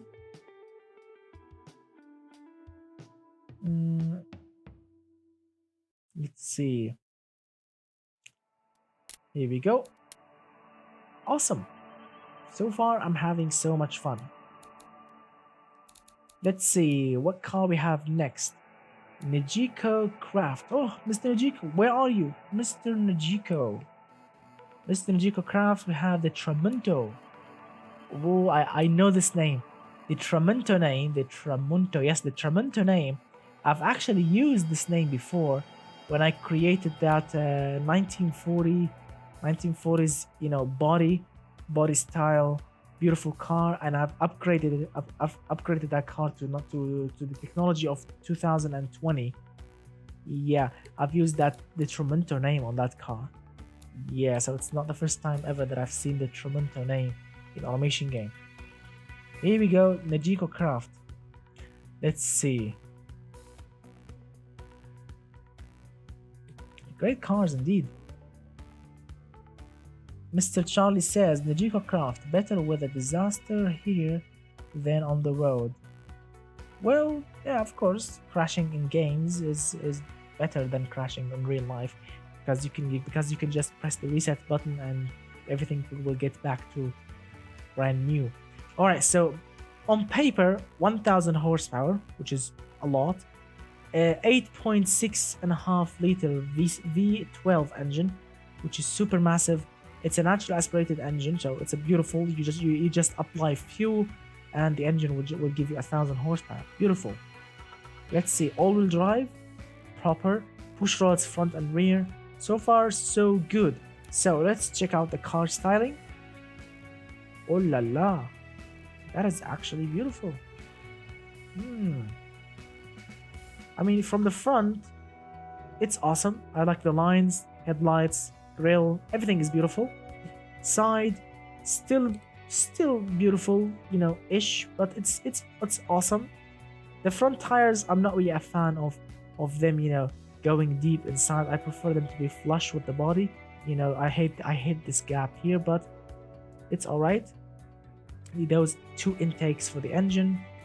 The rear, now, I want to be completely honest with you. I'm not really a fan of the rear. The taillights, no. You need different taillights, my friend. Yeah, you need some sort of taillights that goes, you know, a little bit deeper in. You know, goes start from here all the way to, you know, to here, so you can, and you know, yeah, and of course not so much, not super tall. You know, short from the middle, long from the side. They will look sick on the car. Vents, diffuser, not bad. Exhaust, I'm not really a fan of the exhaust. No, the exhaust is definitely wrong here. You should put it in the middle maybe, or here on the side, you know, integrated with the diffuser. And a carbon fiber wing definitely is needed.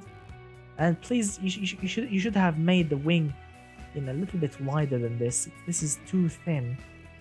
Yeah, I'm not really a fan of the wing also. Yeah, the fuel filler cap also, I'm not really a fan of the shape of it. The door handle, maybe should put them hidden under here. They will look much better. And the wipers, no, I prefer a single wiper in the middle, or maybe, you know, some sort of small two wipers integrated with the windshield. Yeah, because these, unfortunately, I mean, check them out. They don't really look aerodynamical. They look like, I don't know. I mean, I love the car. I definitely love the front of the car, but those small details, unfortunately, they are ruining the car. Also, these side mirrors, I'm not really a fan of them. They should be a little bit up, not on the side, but it's a beautiful car. Let's start from the beginning. Carbon fiber, absolutely everything. Monocoque, mid-engined, push rod, and this is the heart of the car. This beautiful V12, as you can see, 8.6.5 liter magnesium block, double overhead camshaft, 5 valves, fully on the full package, as you can see. 13.8 to 1, that's a proper high compression engine. 97 racing camshaft, VVT on all cams. Direct injection, throttle per cylinder, race. It's a racing engine then, it's not really a performance engine, it's a racing engine. No restrictions at all, that means a straight through pipe. Alright. Engine is super loud, 87 points, it's gonna be super loud. It's still smooth, the response is 100%, that means it's a proper racing engine. It's somehow reliable. And oh, come on, Mr. Najiko. I've already talked about this. You are using 100 octane fuel and the engine is only using 98.3. So you still have 1.7 points extra to make your engine better. You can actually add more compression. You can make it maybe you can make it 14.0 to 1. Maybe you can add more ignition. Yeah, you can actually make it much better. All right, so let's fire up, guys. Let's fire up this engine. A warning before I fire it up. It's gonna be loud. 87 points. So, you know, cover up your ears, lower your volume. You know the drill. All right, let's fire it up.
awesome. Very, very nice engine noise indeed. This thing sounds very, very awesome. Very, very awesome work indeed. And yes, Mr. Vlad. I mean, I don't know how you actually became a what do you call it? A moderator. You know, it's like a cop. It's like a policeman. It's like a policeman. You know, when it comes to the chat, so you can monitor people chats and everything. And I know you for a long while, my friend. You've been a long supporter, and why not? You can keep on, you can keep on, being a moderator on the chat. I mean, no offense, I mean, no offense. You are a very, a very long supporter of the channel. I would love you can stay as a moderator, but until I find someone really like a family member or something. But you are really awesome, and I thank you for being a moderator. And you can keep on doing that, till I find, a family member or or a friend of mine or something to actually keep moderating. But thank you so much, my friend. All right. Yes, Mr. Matty Patty. We actually did both of them, Taxi and the Police Challenge before, and I would love actually to redo it again. Maybe on the next brainstorming session, maybe I'll bring it up, and if people like it, maybe we can do another one. All right, let's continue with this beautiful car. As I've mentioned, all-wheel drive, sequential, 2.3 seconds, very awesome. Everything's wow, -14 quality. Wow, that is actually super cheap. Semi-slick tires, carbon fiber rims, carbon ceramic brakes, active downforce on the car, very awesome. 2 seats, basic, no entertainment. It's a racing car basically. No safety equipment, and you can actually sell it because it's 38 points. Nice. $134,000, still very cheap in today's money because you are getting a 1,000 horsepower natural aspirated engine. $100,000, 134. That's actually not bad. Check out the sportiness, 105 points. Very, very sporty. Not comfortable at all. Somehow drivable, somehow prestigious, a little bit safe. Nice. Nice work. 9 MPG. Nice indeed. 370 kilometers per hour. That is not great. No. That is not great indeed. This car can go much faster than this. Yeah. 317 is very, very low for 1,000 horsepower. Yeah, very, very low. Yeah, alright, let's export this thing.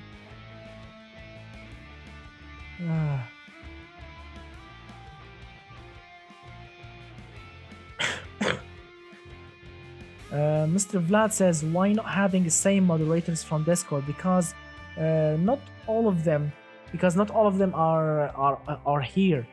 Because some of them are busy with work, some of them are sleeping, some of them are offline, and not all of them can join the live stream. That's why I can't assign them, unfortunately.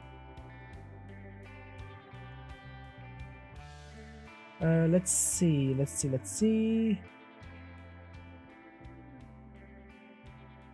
Guys, I mean, I'm sure that some of you guys don't want to spend their money on games. Some of you guys are working hard for your money. Some of you guys don't want to, blow all their savings on games. But currently, I don't know. I genuinely don't know if there is like an offer currently on automation game, if there's like a discount or something. I don't know currently, but but currently on Steam there's a huge discount on many games. So I would love if you can guys go to Steam and check out if you can if there is like a discount on automation. Because if there is a discount on automation game, just buy it. I promise you, buy it. First of all, so you can support the developers, support them so they can create better things and upgrade the game fast. But also, so you can get the updates. I mean, I know, and I've been there. I've been there, my friends. Sorry about that. I genuinely sorry because I'm coughing hard. But as I've mentioned, I've been in your shoes. I've been, when I was younger, I didn't have the money, and I loved games so much. And my father used to take me like to a computer shop, and they will give me like free CDs and you know not genuine copies of games. And I used to play all day long with them. But when I grew up, I started to save money, and I started to understand that the developers are spending so much time on games, and you know buying games, buying genuine games will give me every new update, every new feature, every new crazy things the developers can release. Also, I can download mods. Yes, what I really love about this Steam is the Steam Workshop. There are tons and tons and tons of mods that you can download. Unlike when you are, for example, if you want to download them outside Steam, if you have like a pirated or non-genuine version of automation game, I think you will have problems with the mods, with the crashing, with the bugs, with the many things, because automation game, it's not a finished project, a product. No, it's still work in progress. That means you will have tons of problems. I don't want you guys to spend your money. I'm not saying, guys, go and buy it now, because I don't work with automation game. I don't work with them. I don't get any dollar of telling you to buy automation game. No, none of that. But I respect people that respect the developers. But it's your choice, my friend. And as I've mentioned before, buying automation game, that means you will get the updates, you will get the mods, you will get everything. So go check it out. Check out if there is a discount, because currently there is a huge discount on Steam on absolutely tons of games. So go, maybe there is a discount on BeamNG, maybe there is discount on automation game. Who knows? Who knows? So awesome work, everyone. All right, let's check out the next beast. So we finished from the Nijiko craft, which was a crazy car, and I cannot wait to drive it. The next thing, it's called the Track Mate HLS 339. Ooh, 1946. This is gonna be interesting. Yes, I've seen pictures of this car. I've seen pictures of it on the live stream submitting page on Discord. This is a Porsche 356, I think. I think that's the correct model name. Yes. A Porsche 356 that looks beautiful. Amazing. The correct taillights, correct headlights, bumpers, everything. I love it. It's like a Porsche 356 on steroids. 212 horsepower, 3.4 liter V8. Amazing. Absolutely awesome. That is a beautiful engine indeed. 202 horsepower, 5,800 RPM. It's gonna be awesome. Right. So aluminum body, which is, a proper thing. Space frame chassis, steel chassis, front longitudinal. Wow. Double wishbone. And this is the heart of the beast. 90 degrees, 8-cylinder, cast iron. Check it out, guys. So the family capacity it's a 4-liter engine. The double overhead camshaft in 1946. It's not gonna be reliable. Cast iron crankshaft, heavy duty pistons and connecting rods. And as you can see, the variant capacity, we have the stroke all the way down, which will give us a 3.4 liter engine, 7.3 to 1 compression ratio, 64 here, triple single barrel carburetor, standard intake, regular leaded 92, maxed out ignition timing. Beautiful. Absolutely amazing. Wow, can you imagine this engine in 1946? It's gonna be awesome. 202 horsepower, 205 pound-feet of torque. Let's fire it up.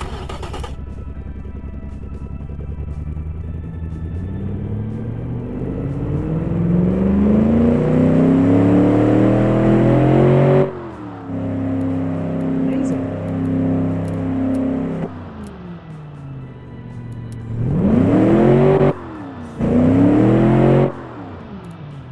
beautiful engine indeed. The car looks epic indeed. Whoever created this car did an awesome job on the engine. Sorry, on the looks of the car. Proper Porsche 356 indeed.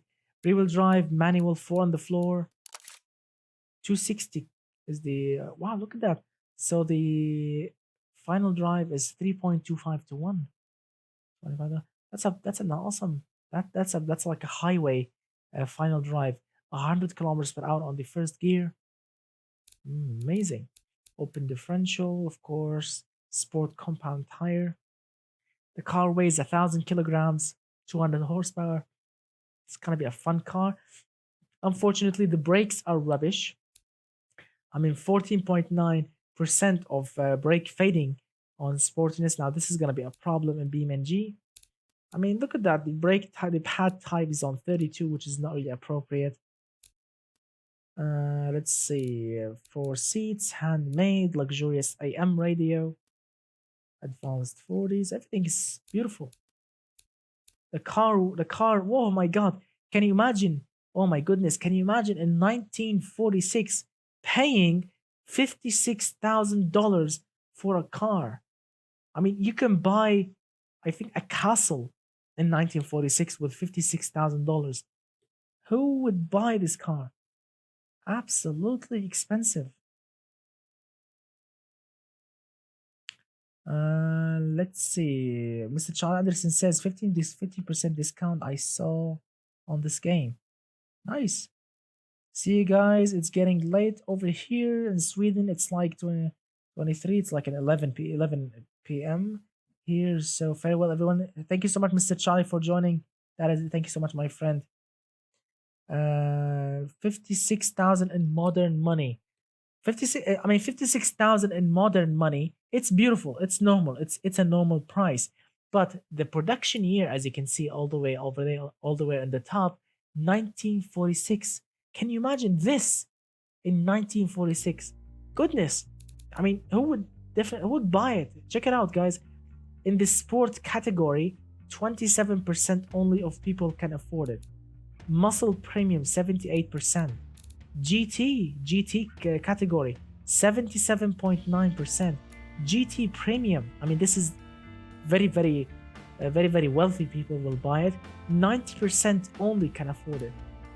Luxury premium, it's like super expensive Rolls Royce. It's like a custom made Rolls Royce category. 98% can afford it only. Look at that. Luxury category. It's like regular Rolls Royce category, where Mercedes-Benz, 78% of people can afford it only. My God, this thing is expensive. Goodness. My goodness. All right. I like it. I love this car so much. Despite the price of it, let's export it and see how this thing is gonna be smoking the rear tires all the way.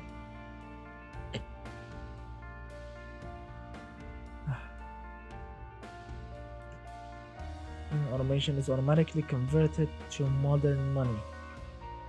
Huh.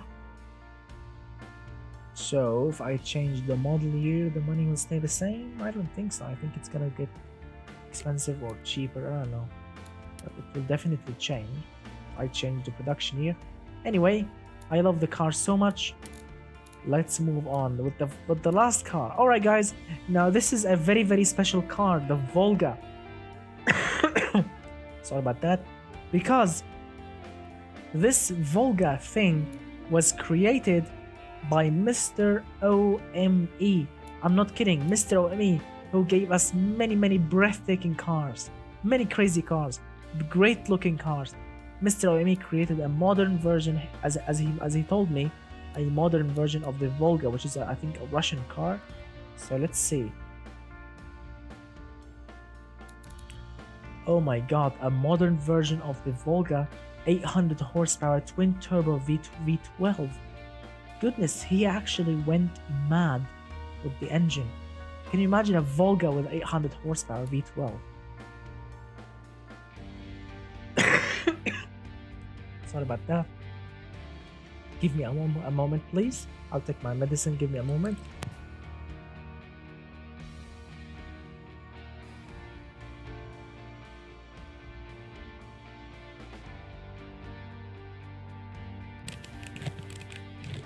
All right, guys, I'm back. I took my medicine because it's getting like to midnight and it's time for my medicine. Anyway, so the Volga. Apparently, Mr. ONE went mad with the engine, but and yes, the tires also. I don't know why the tires is doing that. I think it's like a bug. We need to fix that. Yes, we can fix that. Don't worry, we can fix that together. But the design of it, it's actually beautiful. A modern version. Look at that V12 badge. The door handle here. Oh yes, look at that, guys. So there is like a bug in automation game. Check out the badging are not really aligned. The badging, they're supposed to be somewhere else. They are like here, which is not really appropriate. Yeah. The rear is also modern-ish, and I don't know. He gave us some crazy cars in the past. I don't know, I'm not really sure about the taillights of this car, but it's beautiful-ish. Alright, so let's fix the tires. Guys, I want your help, please, with the car. So I want you to remember, I would love if you can guys remember the tire size with me. So remember the front 285, the rear 305. Guys, remember that? Guys, remember that please? 285 front, 305 rear. Come on, remember that with me. I would love if you guys help me here so we can fix this thing together. Got it, guys? All of you got it? 285, 305. All right, let's fix it. Enable the, whatever this thing is, the morphing. Here we go. As you can see, yes, this is wrong because this needs to be up all the way so we can fit the 285. Not yet. Still not yet. Wow, maxed out. Oh, here we go. Maxed out 285. Oh, goodness. All right, the rear 305. 305. Let's try. Not yet. Ah, here we go. Go smaller a little bit. Here we go. 305 max. Here we go. 285, 305. Let's fix the side mirrors because I don't know. Yes, here we go. Side mirrors fixed. Tires are correct.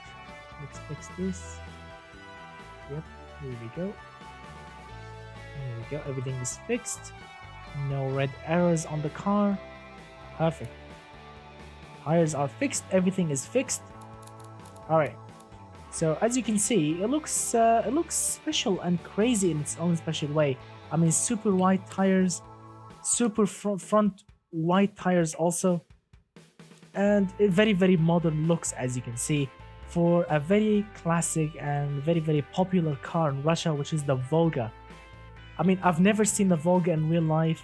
I've never actually, seen videos of the Volga on YouTube. I've never seen it.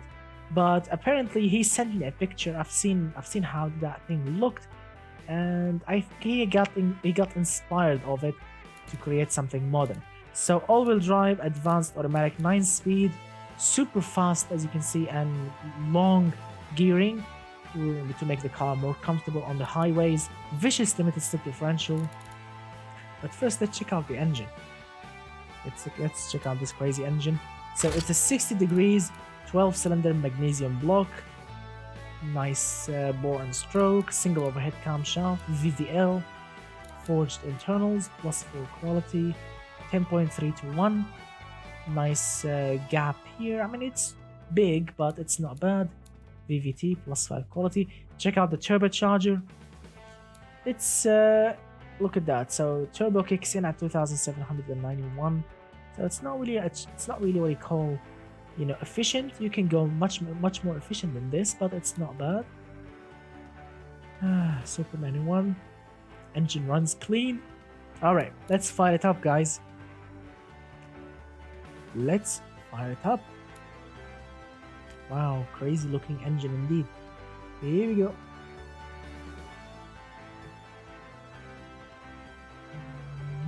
Here we go. Let's fire up this beautiful beast. Very quiet engine, very smooth, reliable, beautiful. And check out the fuel efficiency. 800 horsepower engine, and 31% fuel efficiency. I mean, that is beautiful. You can actually save fuel and destroy every car in your face, which is absolutely crazy.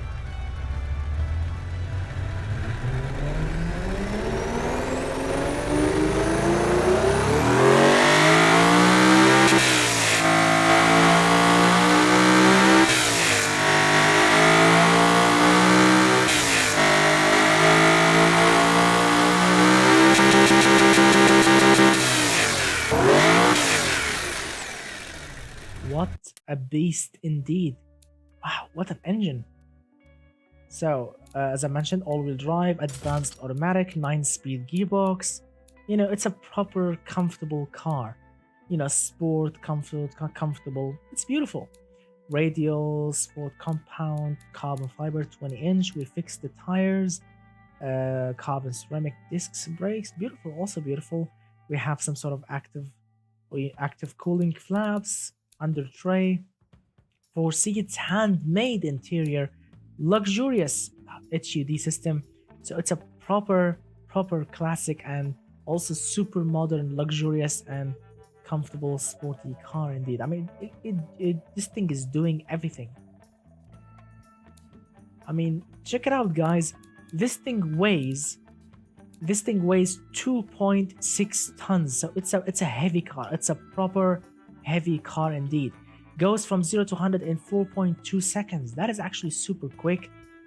Top speed 339.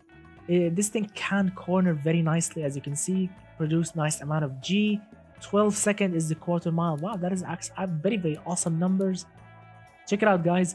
This thing is super drivable, sporty, super comfortable, super prestigious, super safe. I mean, it's like a tank or a Volvo. It's somehow practical-ish. It's reliable. It can do 21.2 mpg from an 800 horsepower engine. Amazing. And a 2.6 ton car. $152,000. That is absolutely affordable, super affordable in the year 2020. That is super comfortable, super safe, and 800 horsepower. I would definitely buy it if I can afford it. And check out the power to weight ratio, it's actually very beautiful. Wow, I genuinely like this car. Awesome. Yes, Mr. Patata weighs like a van because it's super luxurious, handmade interior, luxurious infotainment system, and all-wheel drive system. But 800 horsepower, it can corner really hard, and it's super comfortable and it's super safe. So it's a proper car. Supercar price. I mean, how much a Rolls-Royce cost? How much a Rolls-Royce Phantom cost? I think a Rolls-Royce Phantom cost around $200,000, right? Right? A Rolls-Royce Phantom, 200,000, I think, right? In real life. I mean, a Rolls-Royce Phantom is around, I think, $200,000, and this thing is faster. This thing is definitely super much faster than a Rolls-Royce. It's super luxurious, same as a Rolls-Royce. It's super comfortable, same. It's sportier than a Rolls-Royce, and it's safer than a Rolls-Royce. I mean, can you imagine crashing a Rolls-Royce? I think crashing a Rolls-Royce is not really safe. I mean, you will have a ton of wood and things to get in your face if you crash it. But this thing is super safe. This car, it's like a Volvo, it's like a Rolls-Royce, it's like a Charger Hellcat engine. It's everything in a single car, and only $152,000. Really, Mr. Asset Green, 550K. Oh my god! So this thing, it's like a super cheap. Awesome work indeed. All right, guys. So I had so much fun with the automation game. Now let's head to BeamNG.drive and test those 10 cars and see how they will drive and what kind of crazy surprises we have. So right now I'm gonna be, of course, doing going to BeamNG, that means you will get the be right back screen. So excuse me a little bit while I fire up BeamNG and everything should run as it should be.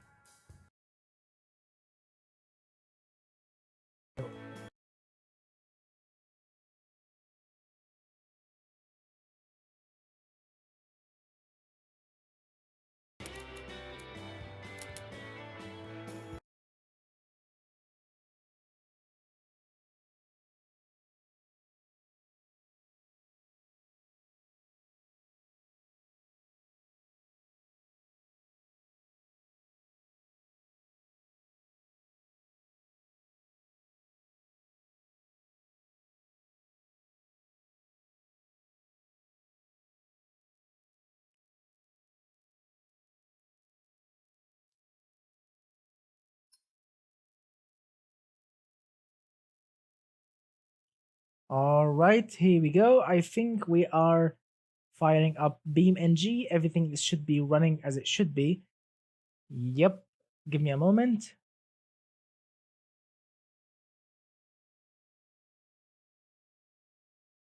Here we go. All right, everything everything should be working correctly. All right, what's happening? All right, everything should be working.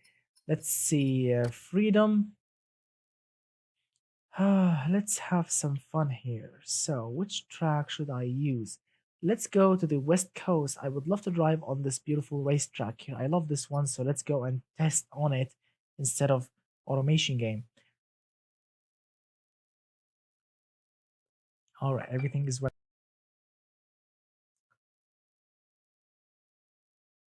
Free roam, freedom, whatever the name of it. Anyway, uh, I'm having so much fun. I mean, really, in the time that I've been sick, my family was here with me, helping me, cooking, cleaning, and everything. I should really give a big, huge thanks for my family for helping me and supporting me. Time that I couldn't even move out of the bed, taking me to the doctor and everything. So really, a huge, huge thanks to my friends and neighbors and everyone from my family members that helped me in the time that I was really sick. All right. Let me plug in my what is it? Let me plug in my controller. Here we go. Come on, plug in. Here we go. Yep, it's plugged in.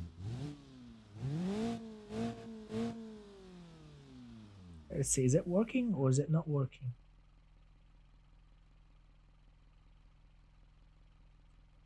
All right, perfect. Sorry about the waiting. All right, guys. So the first car that we are going to test.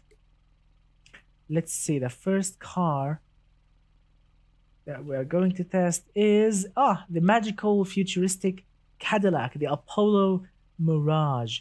That's the name of it. So Acid Green says, my car, the Dallas by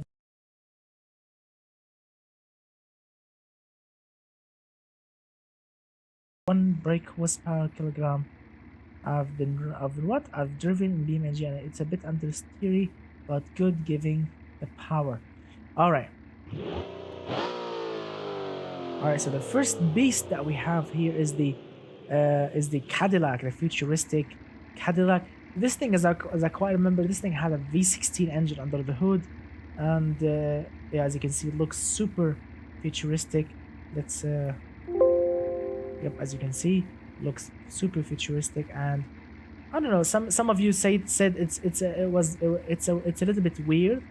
I say it's futuristic, so it's not bad. All right, so let's see how this thing actually will drive.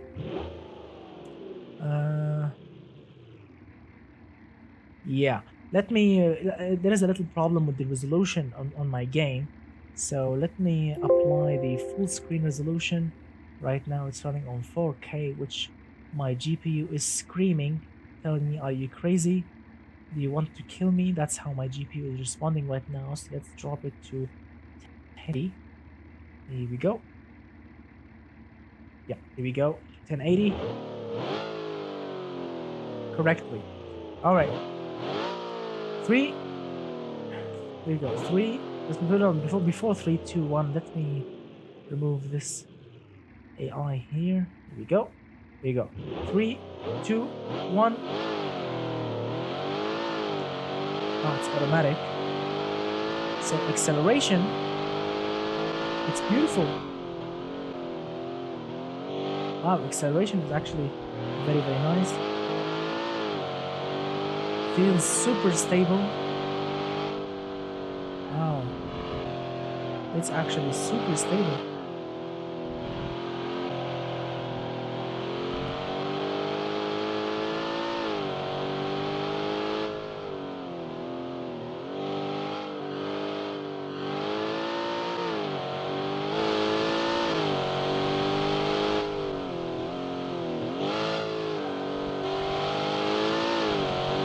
It's actually super grippy.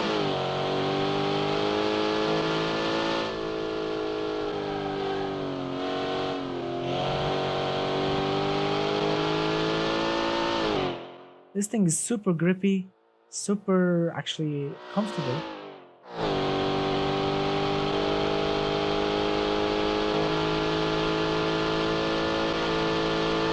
Oops.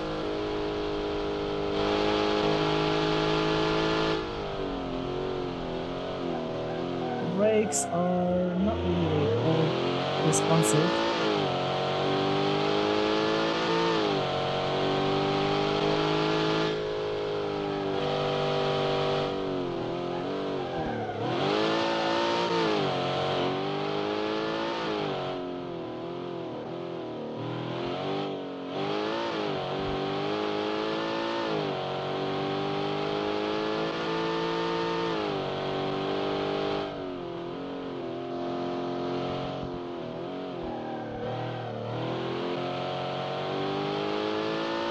Huh.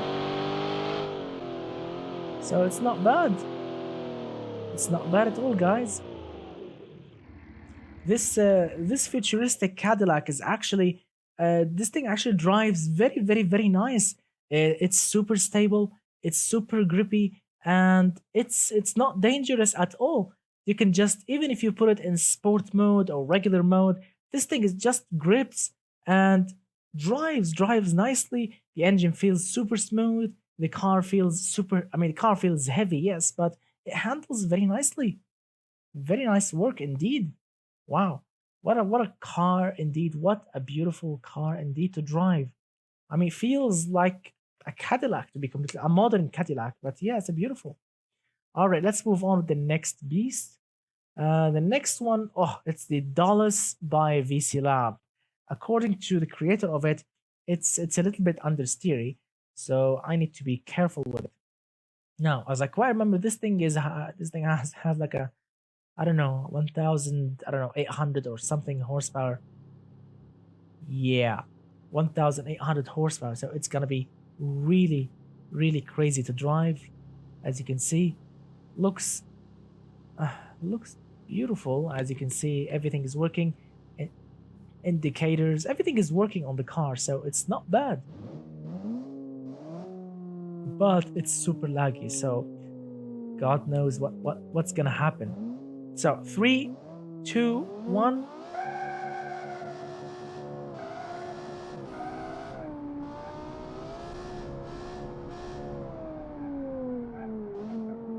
All right, brakes.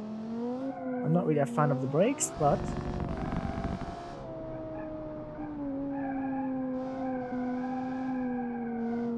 yeah, it's an understeering machine, but it's not bad.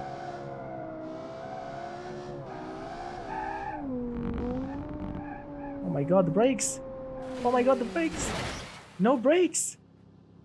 No brakes! There were no brakes on the car. I was pushing the brakes and nothing. All right, let's try again. There is something definitely wrong with the brakes. Come on.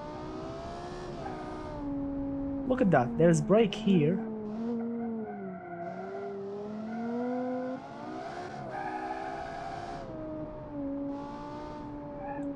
Wow. Oh my god, understeering. I need to be careful. I need to be really careful. because of the understeering issue. Come on, brake, brake, brake, brake.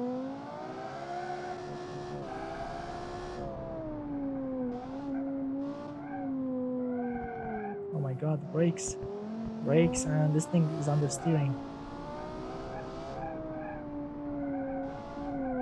Come on, straight line, come on. Oh, the turbocharger is overheating.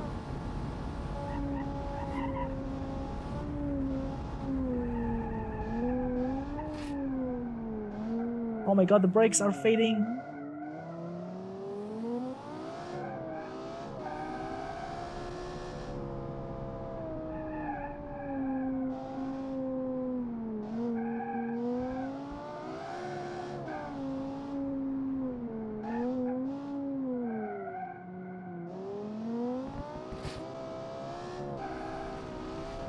Oh my god, this thing is just a handful.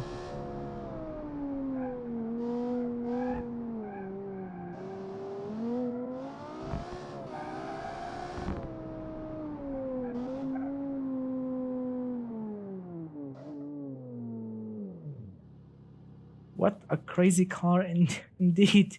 Wow. What a crazy car indeed. So, this car, as you can see, the engine is super laggy when the turbo kicks in. I mean, God knows what will happen. The brakes are rubbish, to be completely honest with you. The brakes, as you can see, have failed. The first time I've driven this car, I don't know what happened. I mean, the brakes were applied 100%, but the car kept on going forward. I don't know what happened. And then the brakes started to fade, unfortunately, which is not really great. But the car looks good. The car looks good in every single way except those rims. I'm not really a fan of those rims. So, my friend, the engine needs to be fixed. The brakes needs to be fixed, and please change those rims, and then you will have a beautiful, good looking car. And yes, also fix the understeer, and then you will be on the safe side, my friend. All right, we had so much fun with this thing. Now let's move on with the next car. Uh, sorry about that. All right, the next car, the Dawn uh, Baltica or something. The Dawn Baltica. Now, this thing, as I quite remember, is a 1980s car with a proper made engine to run on cheap fuel. Yep, yeah. This inline six engine is producing, I don't know, not much horsepower, but it's actually, oh no, sorry, no, inline five engine is producing not much horsepower, but it was done right.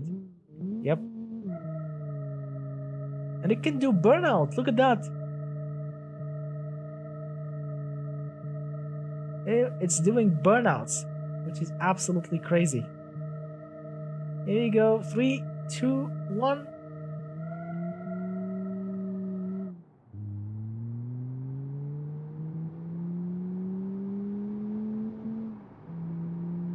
All right.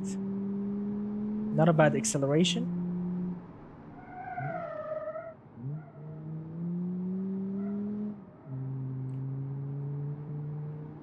What do you think, guys? What do you think so far? I would love to tell me what do you think so far on the previous car, on this car.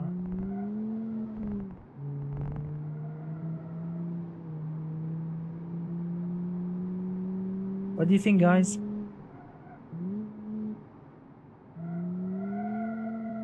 One.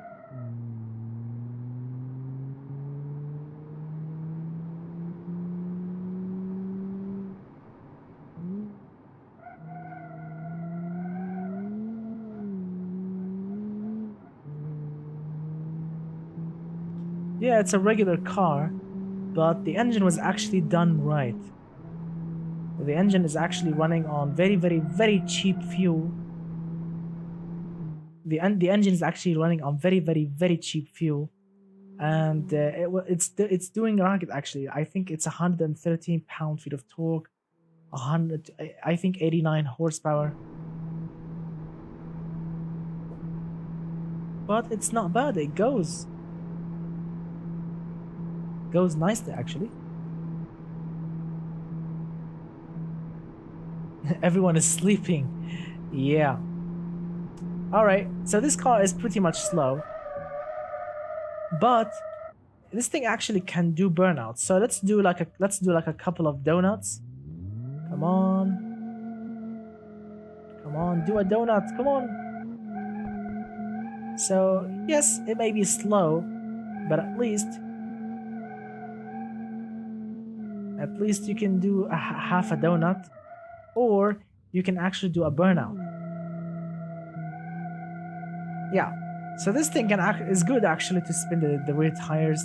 It will overheat eventually and explode. So as you can see, it's a boring car to drive, yes, and it will overheat easily, but it's not bad. It's not bad really. I mean, on a short circuit, it's gonna be awesome, but on a long circuit, yes, we will sleep. All right, now let's drive the fake Mustang. All right, now the fake Mustang, car from 1965. Yep. Now this car, the creator of it, apparently he said it's a Mustang, but unfortunately the body is not really a Mustang fastback body. He tried to create a Windsor V8, which unfortunately it's not really a Windsor V8, but yeah, it's 200 and something horsepower, and it's rear-wheel drive. So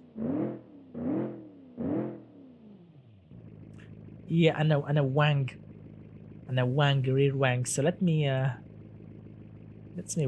see where is the volume here, because I can't really listen to the here we go. All right, here we go. Three, but no, before 3, 2, 1, I want to do like a little burnout, because a Mustang should do a burnout, right? 3, 2, 1.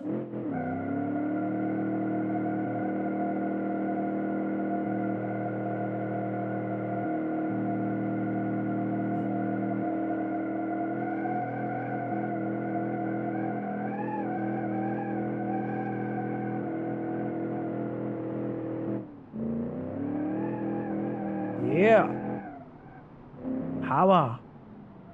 Wow, it's actually beautiful, powerful. You can actually drift it. Amazing. All right, let's have some fun. It's like a pony car.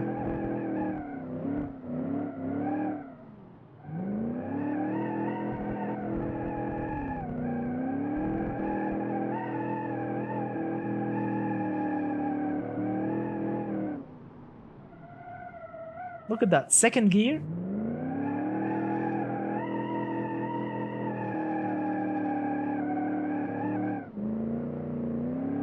Wow. What a torquey engine.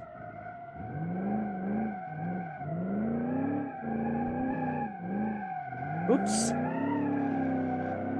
Anyway, it's a tire smoking machine.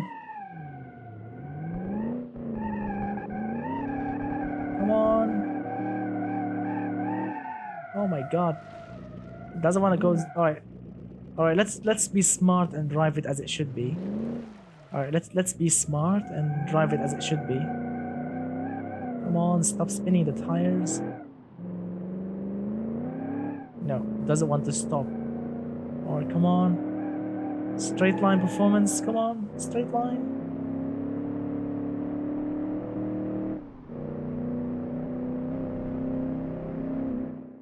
Alright, it's actually a powerful car. It's lightweight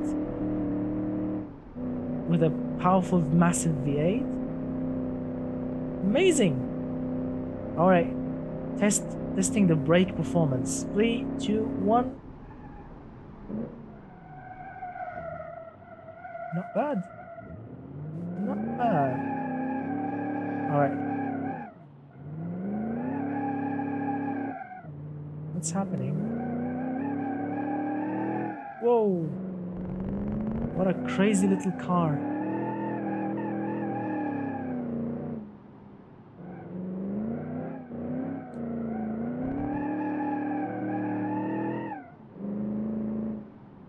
a crazy little car.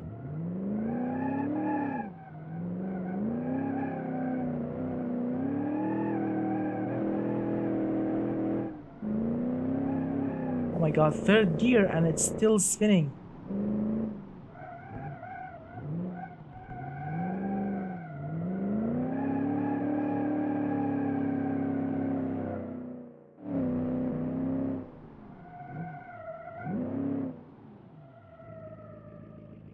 What a car indeed.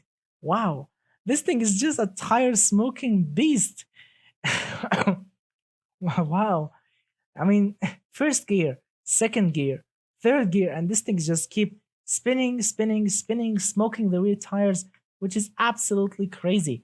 I mean, yes, I apologize about saying this is a fake Mustang, but it's really a fun car to drive. I mean, it's really tricky to drive, but it's really fun. When you get used to it, you can actually have so much fun with this car because it's just a tire smoking machine. No one cares about lap times, no one cares about fuel economy, anything. No one cares about any of that nonsense. Just tire smoking beast indeed. Wow, what a machine indeed. And that V8 work great. Amazing. All right, next car. It's the disgusting. Yeah. Roadkill. All right. Now let's get serious because the next car, it's a German car. So I need to put on my serious face right now, not the fun face. So because the next car is called the Germany something. But basically it's a racing car, rear-wheel drive, a racing V8 up front, proper aerodynamics on the car. So on paper it should work. As you can see, the German flag and everything. So traction control off. Listen to that V8.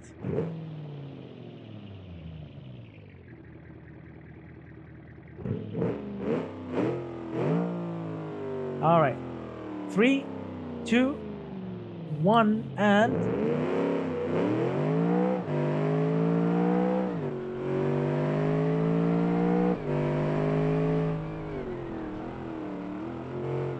all right, nice start.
Oops.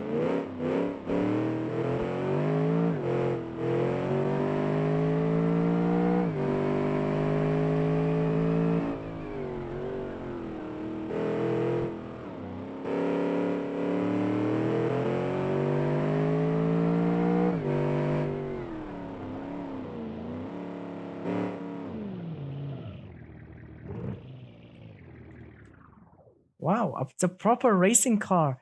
This thing just grips really hard, and the aerodynamics actually works on this car. But yes, I mean, the creator of it, he said that I should ignore the automation, warnings about the oversteering. But this thing actually, you need to tame it. It's like an angry monster. You need to make sure to tame it correctly because this thing can bite you actually and spin off and crash. This thing can really spin off and crash really easy. But if you learn how to shift it and drive it, you can actually have so much fun with it. I mean, I mean, I really had so much fun with it. This thing is a really fun car, proper racing car indeed. The noises, the grip, everything. It's a proper racing car, and the brakes. Oh my god, the brakes are super strong. I mean, you just press on them, and the car just stops on the ground easily. Really awesome. Nice work indeed. I tried, my friend, I tried, Mr. The Blue, to push the throttle a little bit, but it didn't allow me at all. I mean, it's not really, it's not like, Assista Corsa or Forza when you can actually do that. But no, I tried, I couldn't. I really couldn't. But you don't need that really. You really don't need that. I mean, I tried to press the throttle. It didn't really act as it should be as a proper GT car. But I mean, you really don't need that. But as I promise you, if you really say fix the yellow lines, if you made them go down and fix the warnings for the oversteer, this thing is gonna be much better to drive. So sorry about that. So I think a little bit a little bit less front camber, or maybe less thick rear sway bars will actually make this car to handle a little bit better. But perfect work. I really like it. All right. Next beast, the next car. Ooh, the 1980s, I think. 1980, the Mustang, the 50. Yep, I was really hoping to drive this thing. It's gonna be really awesome. Here we go. 5-liter V8, rear-wheel drive, 1980s technology. Gonna be awesome. Look at that, 1980s. Beautiful. Love indeed.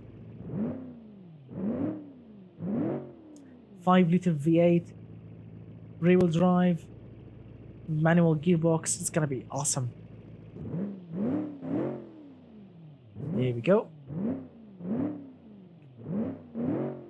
Let's have some fun, do some donuts, and let's see if this thing can actually handle. 3, 2, 1. Here we go.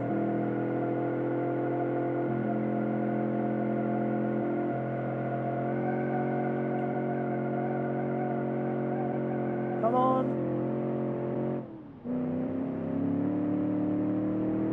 Yeah.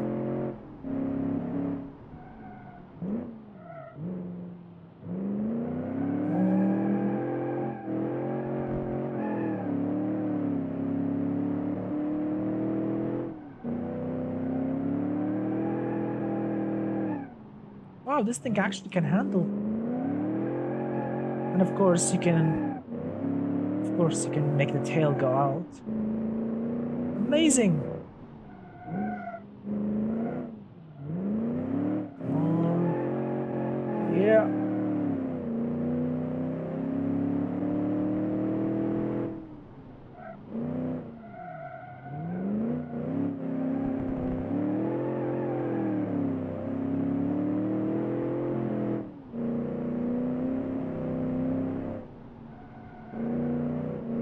It's grippy actually. Whoa. It's grippy-ish. Beautiful. Beautiful car. Beautiful handling. Fun car.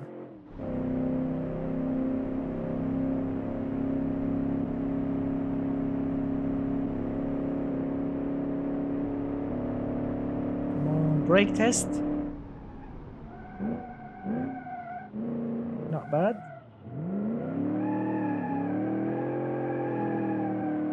Nice torquey engine.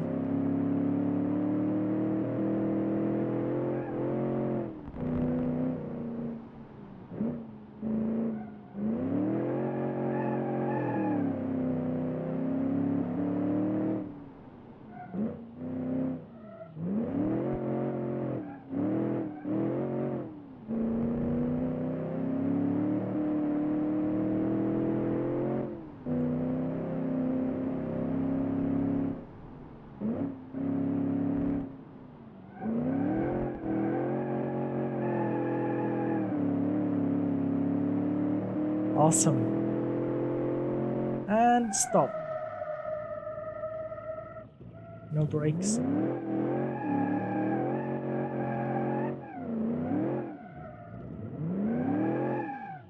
Yeah, unfortunately the open differential is not really a donut friendly differential, but at least you can do a nice burnout.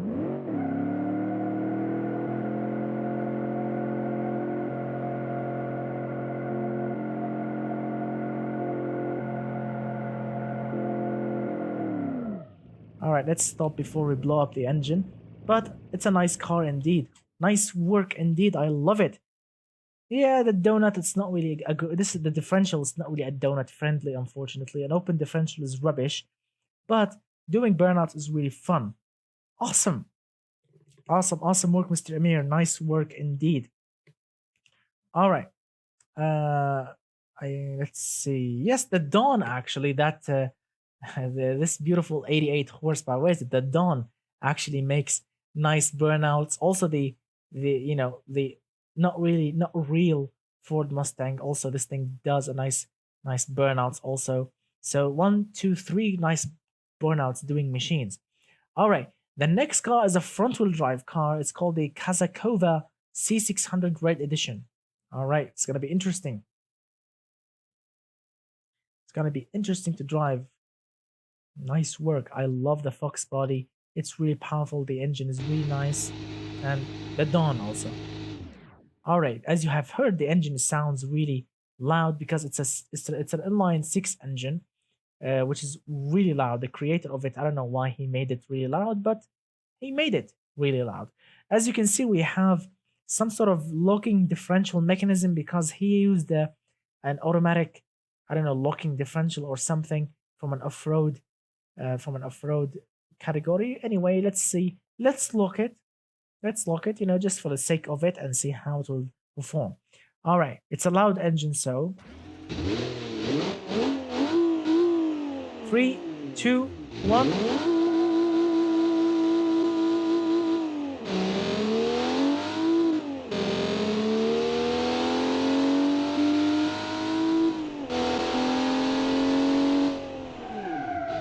Oh my god.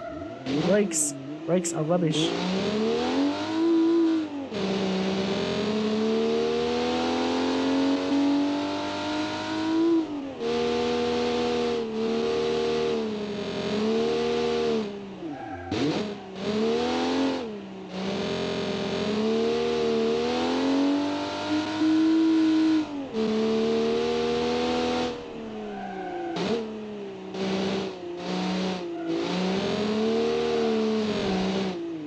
Oh my god.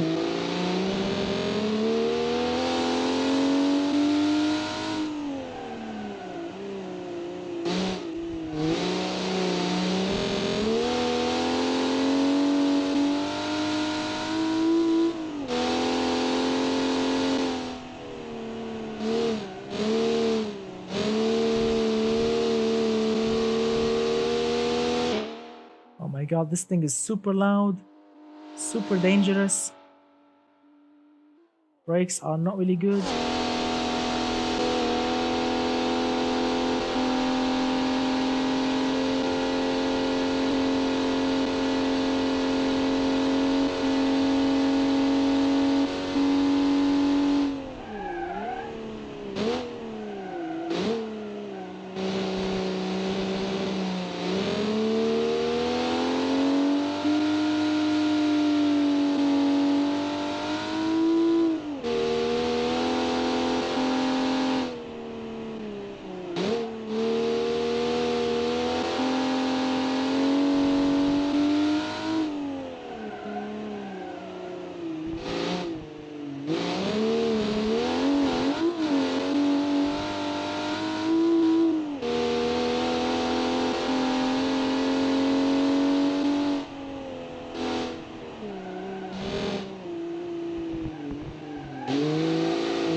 All right.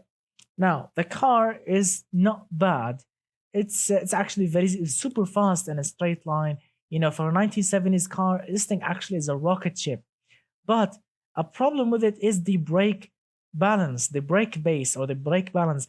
The creator of it, I don't know what he did, but if every time you step on the regular brakes, not the handbrake, I'm talking about the regular brakes. Every time you use them, the rear tires only lock up.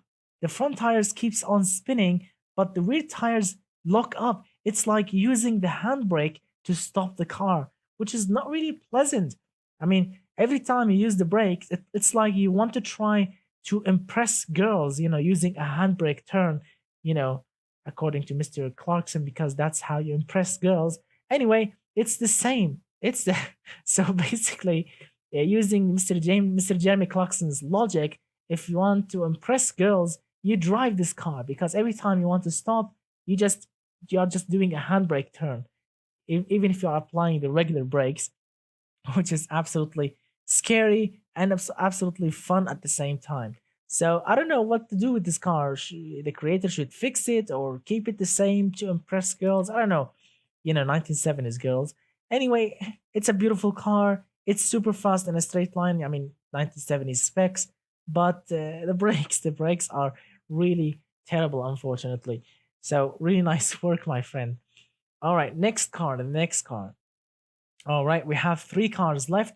We have the Nijiko Craft, we have the Trackmate, and the modern Volga. All right, let's start with the Nijiko Craft and then move on. Now, the Nijiko Craft, as I quite remember, this thing is a I don't know a V12 thing, naturally aspirated, 1,000 horsepower. So it's gonna be interesting to see. Yep,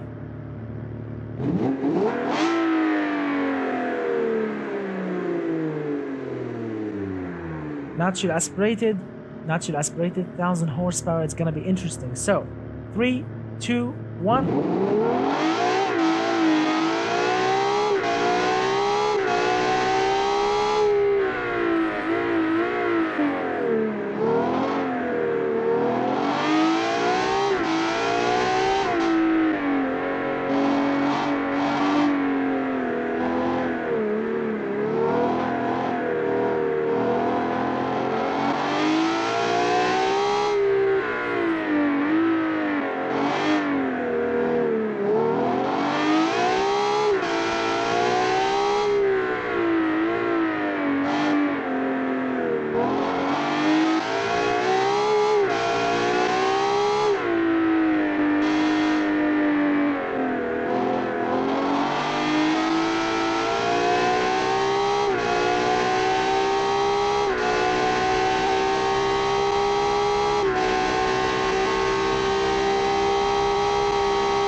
Oh my god, the brakes!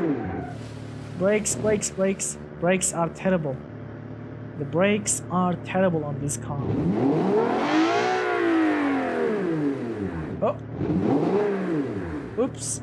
We are stuck. We are stuck. Call a tow truck. Call. All right.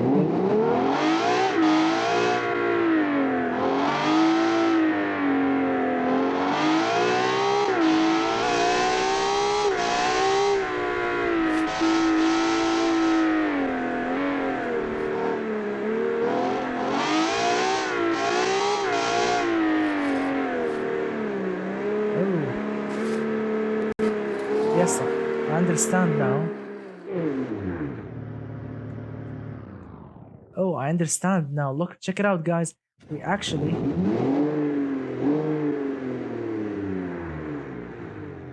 All right. Now I understand the problem. The problem with the brakes and everything. This thing is super low to the ground, and and we have this front lip. Unfortunately, the front lip is super close to the ground. Every time I press the brakes, this thing is just bottoming out and scraping on the ground, which led, as you can see, to the front lip to go, as you can see, on the ground, and also which led when I was going in a straight line super fast. As you all know, on the end, there is like a little drop downhill. And when I was using the brakes and the car was going downhill, the car basically is bottoming out. The tires are not touching the ground. That's why there was no brakes on the car. And also, that's why we got stuck on the sand. So yeah, the ride height is super low, my friend. You need to fix it. The car is perfect. The car handles really nice, but the ride height is an issue. Or you need to use super stiff springs maybe to fix it.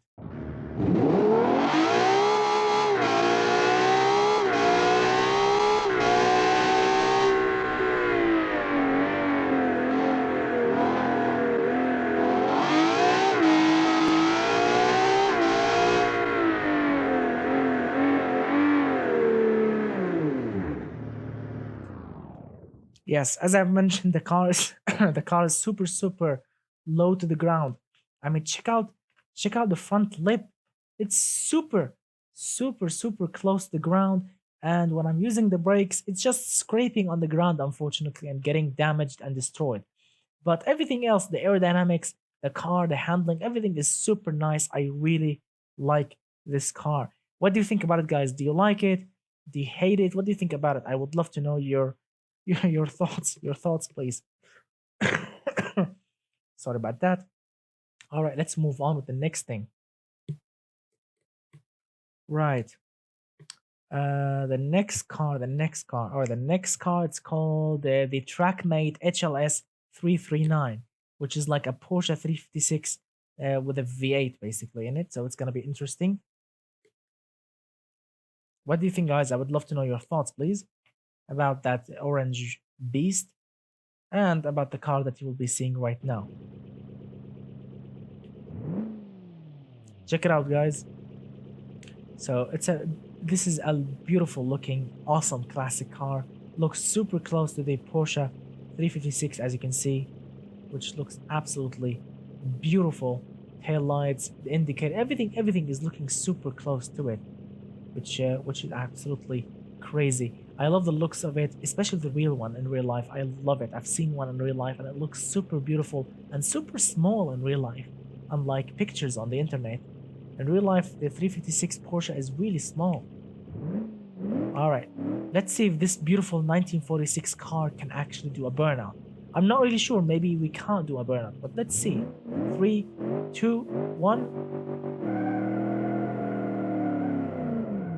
No. I mean, yes, we can actually smoke the tires and drive off, but we can't really burn the tires and stand still. No.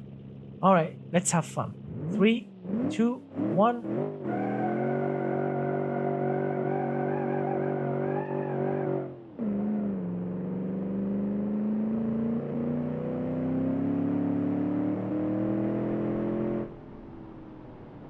Oh my god, the brakes. The brakes are super sketchy. 1940s brakes are rubbish. Power is beautiful, but brakes, no.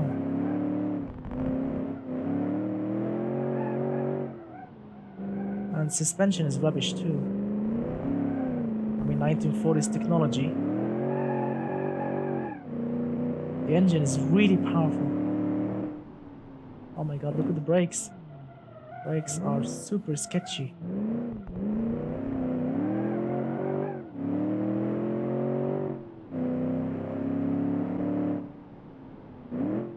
Oh my god, the brakes. No brakes. You press the brakes all the way, but nothing.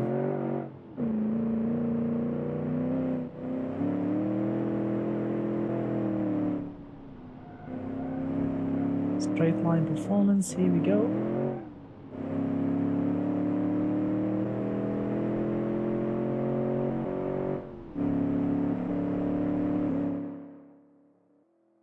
Look at that baby flying. Amazing. I love the Porsche 356.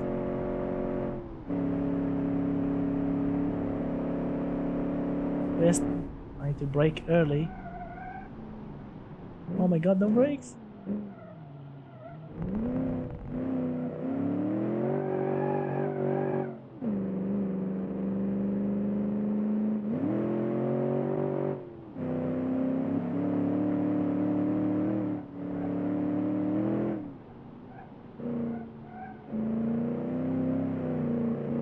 drives beautiful.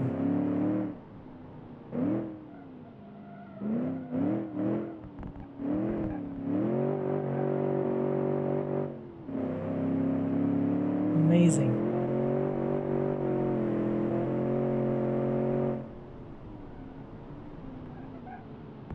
Oops, no brakes. No, no brakes. Oh my god, no brakes.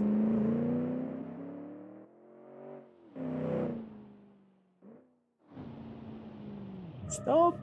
Doesn't want to stop. So guys, I really love this Porsche. This car is just beautiful. Soft suspension, comfort, fast, I mean, speed in a straight line, looks, everything is just beautiful in this car. Unfortunately, it's a 1946 technology, 1946 brakes. It's really not that great when it comes to handling. But I love the speed. I love the looks of it. I mean, really tasteful, really awesome. All right, last car, testing the last car, which is the modern Volga. The modern version of the Russian car that is called the Volga was created by Mr. OME. Really excited to see how this thing will actually perform. I think 800 horsepower, twin turbocharged V12. So it's going to be really awesome to see. Automatic gearbox, 9 speed, very quiet engine. Look at that. It looks super modern, super futuristic, and it's beautiful. It's beautiful, really. It's super beautiful. So let's see how this thing actually performs. 800 horsepower. 3, 2, 1. Wow. 2.6 tons. Super comfortable. Super prestigious. Super safe also. Yeah. Comfortable. Comfort suspension.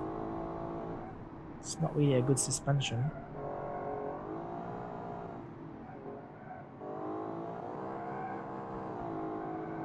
So what do you think about it, guys? What do you think about the Porsche, the Volga, and everything? I would love to know your thoughts. Very soft suspension. Yep, very soft suspension.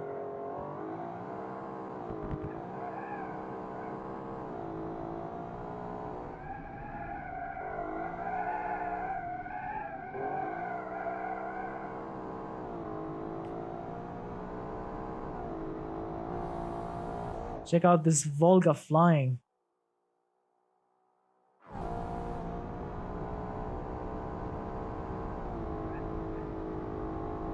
I want to see.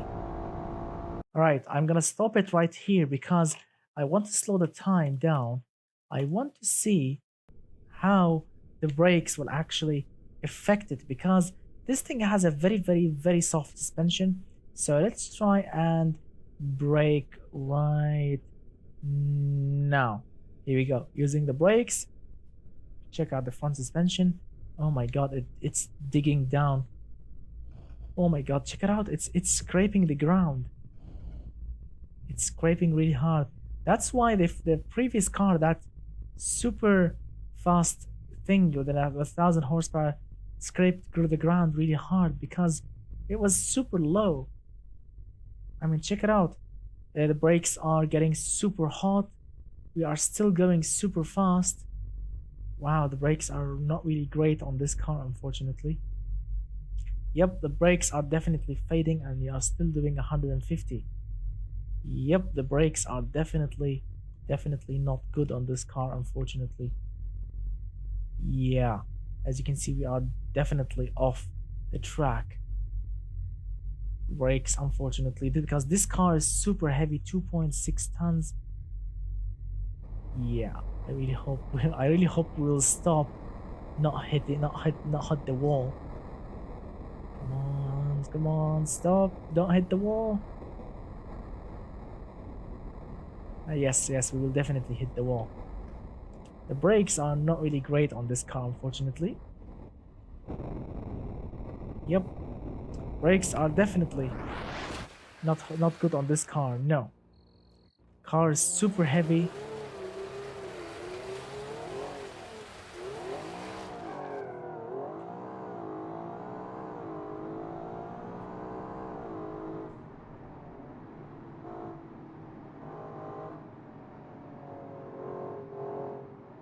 As I've mentioned, let's read some of the comments. Let's see. The Mr. Marcus says the Volca, I don't know, was tuned for off-road. Reminds me of a 350ZX, but soft suspension is unsettling me. I mean, yes, the soft suspension, unfortunately, it's not really what you call great for handling. I mean, it's great for the city. Check it out. Check it out right now. Gearbox is in ninth speed right now. We are like saving fuel, doing like 23 miles to the gallon, something like this. It's good in the city, super comfortable, above, bumps and speed bumps and everything. But on the track, it's really embarrassing. Look at that. It's super fast in a straight line when you put your foot down. But then you reach a corner, you press the brakes. Brakes are not that great. Yeah, it's very, very, very soft suspension. Very, very, very, very soft suspension.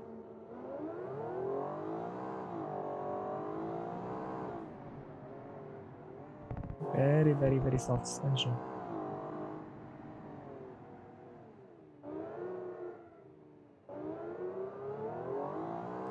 Right. Let's go to the city. Or before we go to the city, let's go to the drag strip. I want to see how this thing actually, launch off a drag strip. Let's see how this thing actually launch off a drag strip. Yep, let me first slow it down. Slow down the timing. Here we go. Slow down the timing. Check out the suspension when I launch it really hard. Remember, this is a sticky tarmac, not a regular tarmac. So, 3, 2, 1. Here we go. Check out the launch right now. It's all-wheel drive. Oh my god, it's doing a wheelie. This car did a wheelie.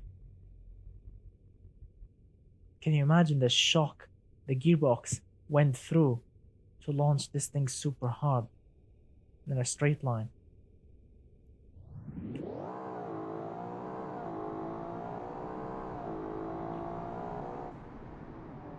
Yeah, as you can see, suspension basically is a joke. You can do like this. Yeah, it's a joke basically. But as a car, it's actually very, very, very nice. Sorry about that. So guys, that is pretty much it for tonight. I really, really, really had so much fun tonight. Very, very great cars, very, very amount of great cars, super cars, very, very fast cars, old cars, classic cars. I love them. I love them so much, all of them, and I had so much fun with them. So much. Yes, a Russian lowrider. Absolutely awesome. Thank you so much, guys, from all of my heart for joining my live stream. Thank you so much, Mr. Vlad, Mr. Marcos, Mr. Patata, Mr. Samu Sarkar, Mr. Nick Liker, Mr. Amir, let's see, Mr. The Blue, who else? Mr. Matty Patty, Mr. Let's see, Mr. Who else? Many awesome viewers that joined us. Let's see, Mr. Dominic. Who else? So Mr. Acid Green. All of you guys, thank you so much from all of my heart for joining my live stream. You guys are super awesome, and I would love you guys if you can hit that thumbs up, hit that like button, hit it really hard. And if you are new to my channel, get subscribed, and please go to my Discord. If you are not on my Discord, go to my Discord. The link in the description below. So you can chat with me, chat with everyone, and of course, so you can drop your idea for the next challenge when the live stream session is on. That is pretty much it, my friend. And I would love if you can, guys, support the channel by going to my Patreon page, the link in the description below, so you can download all of my crazy special BeamNG cars. And by doing that, you'll be of course rewarded with a special what do you call it? A special tier or something on Discord, which is called the Knights of the Realms. Yes, my friends, you'll be anointed as a Knight of the Realm on my Discord, and of course, you'll be getting like you'll be watching like behind the scenes, special behind the scene videos and photos. And of course, by signing up to our Patreon page, you'll be, of course, supporting me, supporting this channel, helping me upgrade the channel, and keeping this channel motivated and with everything. So thank you so much, guys, for watching. Have a great weekend. Have a great Friday. Thank you so much, guys, from all of my heart for joining. I will see you very, very soon. Wish me luck. I wish you all the best of luck, and stay safe. Have fun always. And I will see you very, very soon. And goodbye and good night for all my friends.